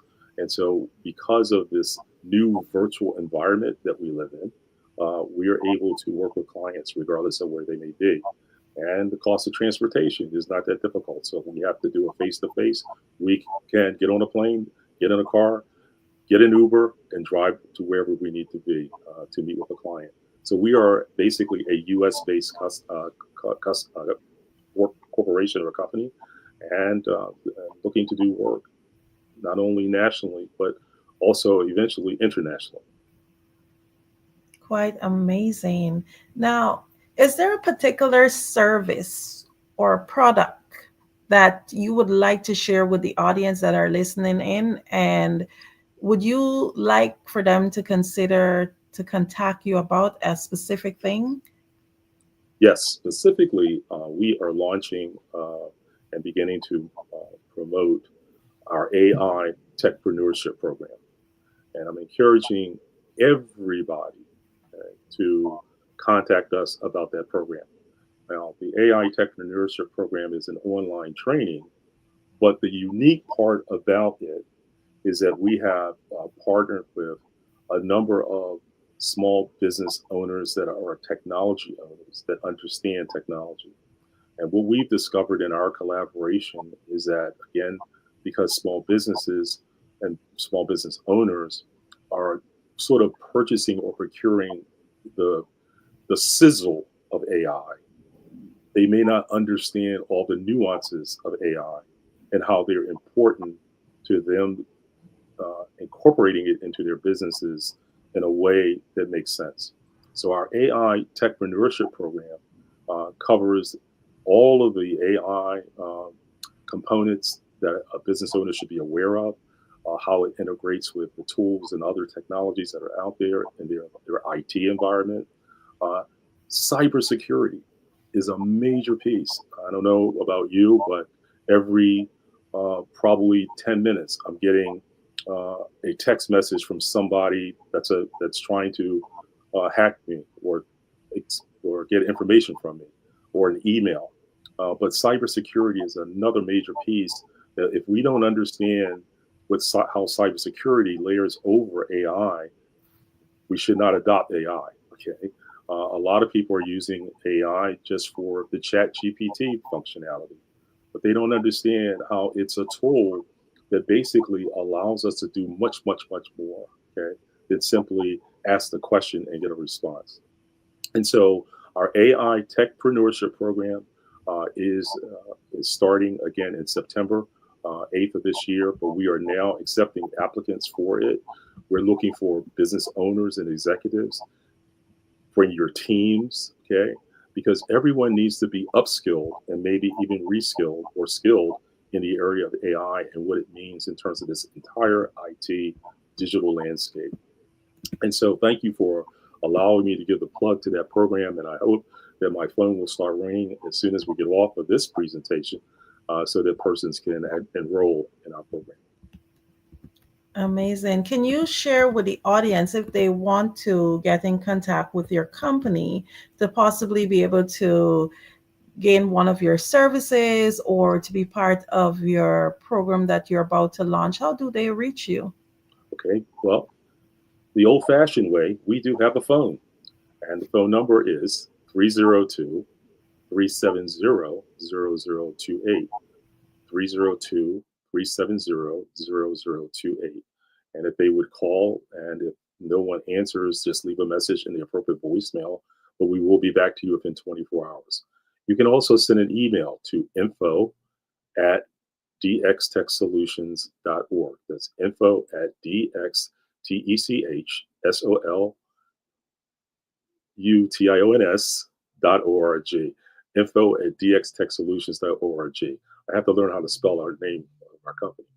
And then finally, if they are anxious and looking forward to contacting me direct, if you are not a spammer, you can also text message me at 302-276-5825, 302-276-5825. And I will respond back to you, but make sure you reference the Black Business Expo as your source for getting in contact with me. Absolutely. This discussion is very intriguing. It's very informative, and I'm sure the audience wants to learn much more about your company. Maurice, can you tell us a little bit on how your work helps small businesses to bridge the technology literacy gap? How do you guys do that? Yeah. Well, but basically, we consider ourselves a hand holder. And we don't want to take anything for granted. We're not inviting those that feel they have the technology expertise or technical expertise to contact us, but we want to work with the leaders of small businesses, particularly Black-owned businesses, businesses of color, because we've taken a look at some data that suggests in the U.S. there are close to 4 million, 3.7 million small businesses that are considered in the U.S. landscape marketplace. But there's a very small percentage, which is less than 3% of those businesses that the research suggests that they are viable. Viable in the sense of being creditworthy, able to access capital, able to employ employees, and all the things that sort of put us at the table with resources that we need. And so our role is to hold your hand to show you how technology can help you firm up all those areas that puts you in a better posture to be able to take advantage of the many resources that are available to small businesses. Thank you so much for sharing that. One of the major things I hear a lot when people think of IT, they think of AI, they think of technology, is that fear about data privacy, about ethics, about job displacement. How do you help your clients to adopt to embracing technology? Well, let me start with AI. First of all, AI is not going to replace anyone that has the skills to partner with AI. AI is simply a tool. It is not going to replace the human intelligence unless we allow it to replace the human intelligence. So, what I encourage people, first of all, take the fear of losing your job off the table. Get skilled, reskilled, so that you can partner with AI in a way that gives you more value to your prospective employer and or to the marketplace in terms of the skill sets that you have. And then in terms of just making sure that you understand all of the nuances of artificial intelligence, okay? In terms of the security factor, that's one of the important reasons why we have incorporated cybersecurity in our AI entrepreneurship program, so that you understand how to protect your various devices and systems, so that you don't have to have fear about someone invading, your privacy or exploiting the vulnerabilities of your systems. And then finally, what we also encourage small business owners to realize is that a lot of the threats are more internal to your organization than external.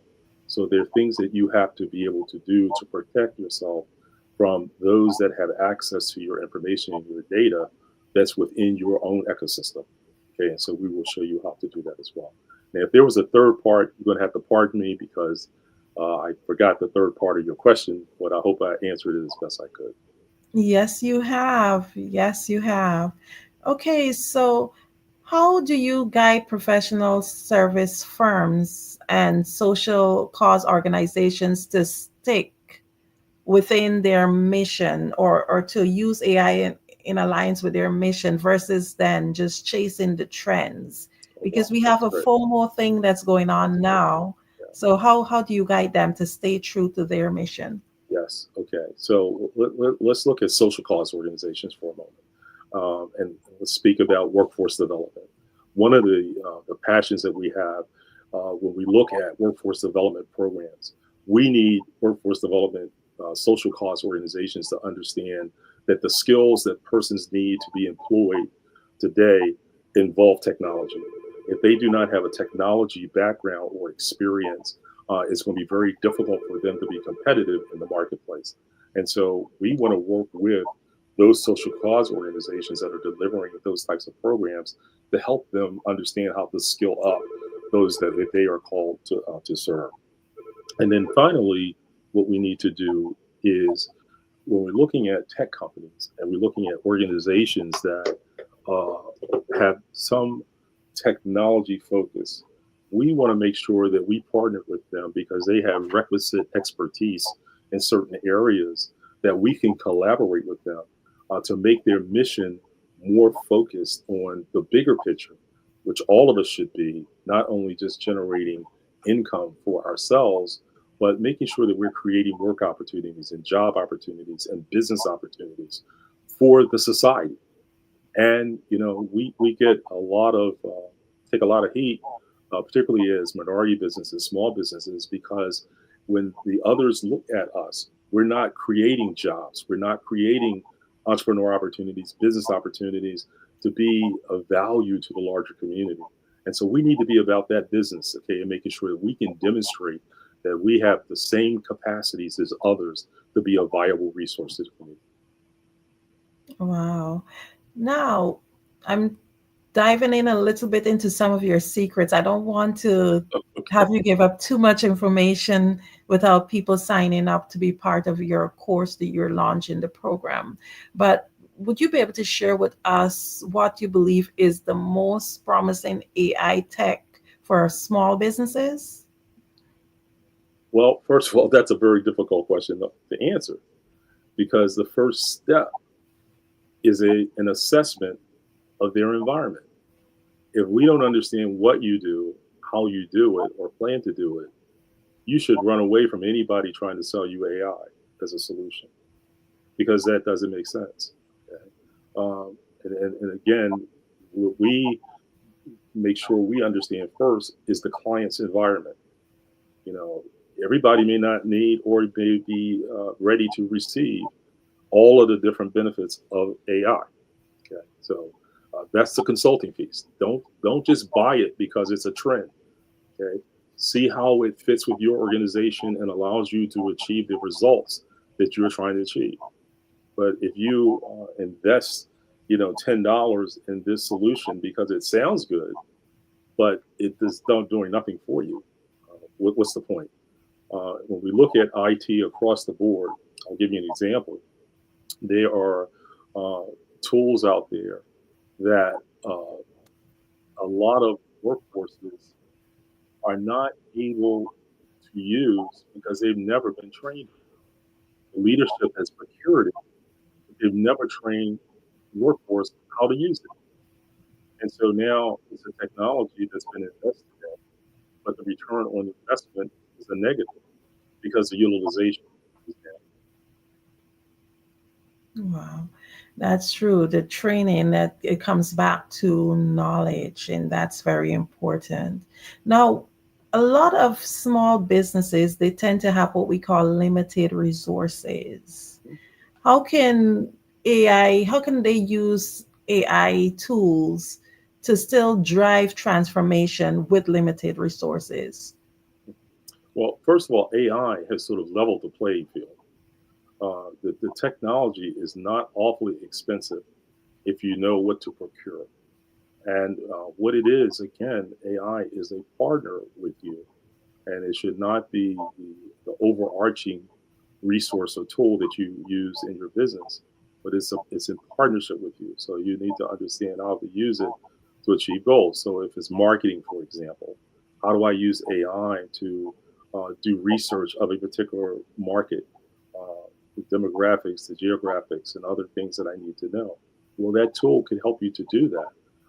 But then again, who's on the other side of the tool actually doing the research, looking at the data and making sense of what the data output is so that they can then make the recommendation to the leadership or their team about going forward. Okay.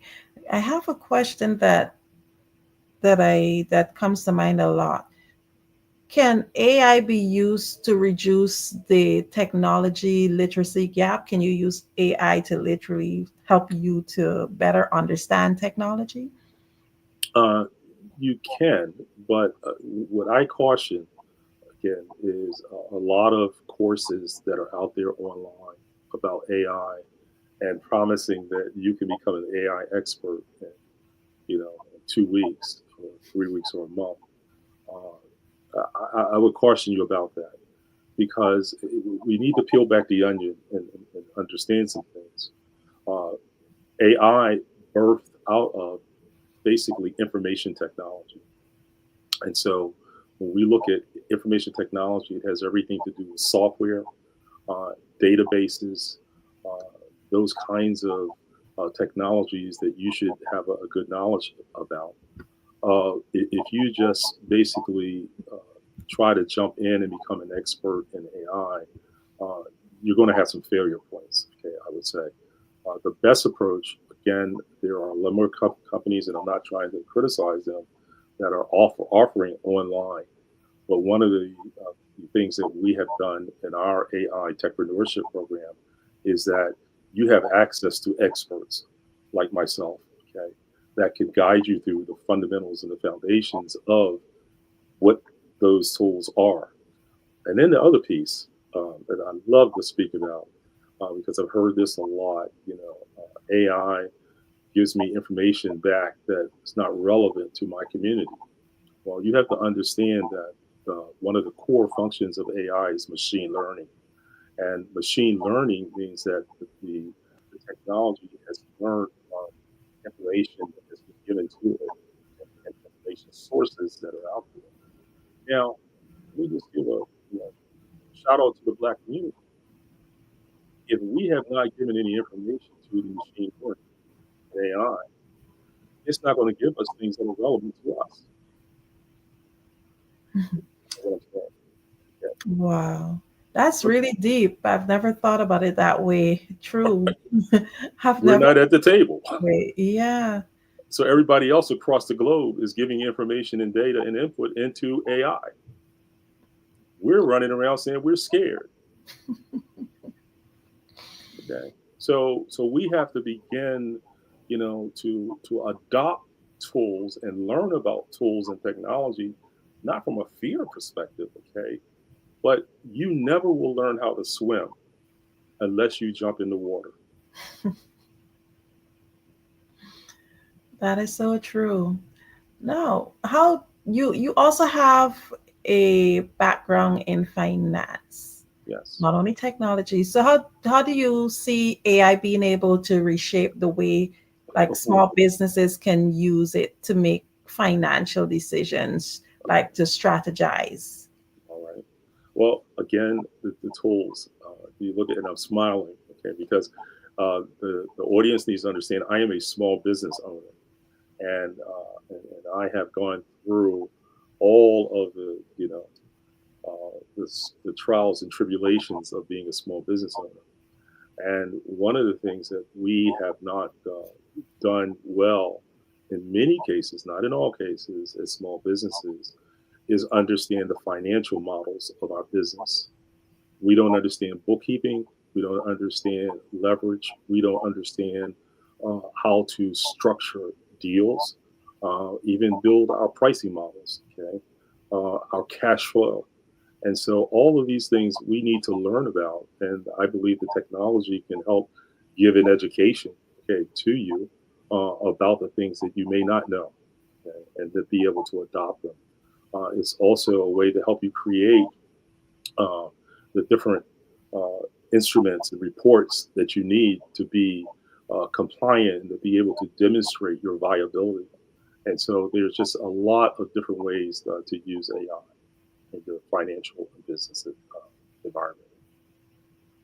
Amazing. I love AI. I'm excited about it. So you can share with me, please, share with us what excites you the most about this future, about AI and technology. Empowering my community and being sort of an evangelist and saying, listen, guys, okay, we have to get into the water because it is the technology is moving so rapidly that if we don't get in the water and understand it, in 5 years, we will be saying, my job is gone, my opportunities are gone, my business is failing because I have not adopted the tools and the resources that I needed to be able to compete in a global marketplace and a AI and automated, marketplace. And so we need to get on board. That's what excites me, training and teaching. Amazing. Well, I am very much so interested, and you will be hearing from me. And I'm sure all of those persons who have had the pleasure of hearing you will be definitely reaching out to you. Thank you. Kindly remind the audience in closing how we can connect with you. Okay, please call my office at 302-370-0028. And what I didn't give you before, I'm going to give you now, is also go to our website, which is dxtechsolutions.org. So if you put https://dx, solutions plural.org. And that'll give you all the contact information. I would also suggest that you go to the Academy button and you could take a look there at the program guide for the AI techpreneurship program. So it gives you all of the information that you need. Do not be afraid to click on buttons on our website. We are spam free. So click on where it says click here or learn more. And that will give you information to a lot of different resources. And then finally, you can send an email to info@dxtechsolutions.org as well. Maurice, I would love to keep you here all day, but I know we both have things to do. So I just want to thank you so much for being here on the Black Business Network. Well, thank you, Andrea. It's been a pleasure meeting you, and thank you for the interview. And thank Black Business Network for hosting me today. And I look forward to hearing from everybody. Thank you. Amazing. Genius is coming, and I'll see you on the other side. The Black Business Expo's mission is to raise funds for high school seniors going to college or K-12 entrepreneurs. This expo is a fundraiser for students. You may go to www.blackbusinessexpousa.com to donate to the scholarship fund, or use our Cash App, BBX USA. Our goal is to give laptops and up to $5,000 to 10 students. Students can register online at www.blackbusinessexpousa.com. Every dollar counts, so we want to remind you to donate to the scholarship fund. We want to thank our Black Business Expo USA sponsors for June 2025: NC100, Suede Soul, Carolina, Virginia Minority Supplier Development Council, Step Management, Margie McLean Foundation, Inc., Genius is Common, Executive Women Success Institute, The Quality Coaching Company, Superwoman Business Services, Creative Force Studios, Lee Entertainment, Black Business Olympics, Artistic App Design, Banks Law Firm, Black Business Expo USA. Genius is common, and I'll see you on the other side.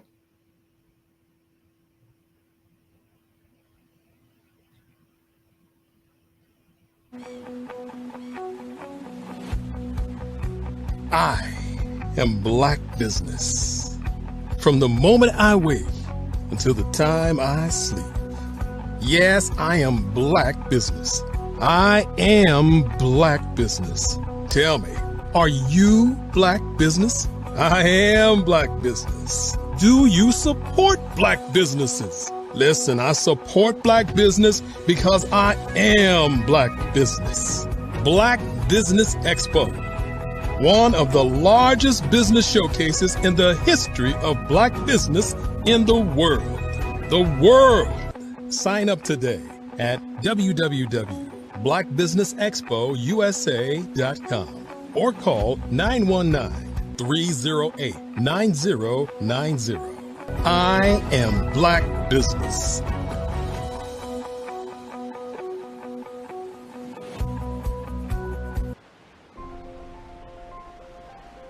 What if you could build your own city? A place where every child can find nurturing people to help them achieve their full potential.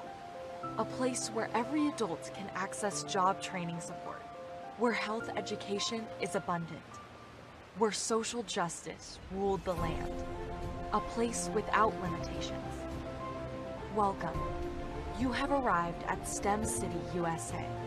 It is what every city should be. A safe and trusted community where you find people and resources to help you become everything you are and beyond. STEM City is unlike anything you have ever experienced. It is a digital twin of the world around you, only better. STEM City is about energy and soul renewal. It is more than a digital world. You can almost feel the power of live cultural events, music, and theater. STEM City promises a better future for children with caring mentors and hands-on activities with dedicated tutors to support our youth.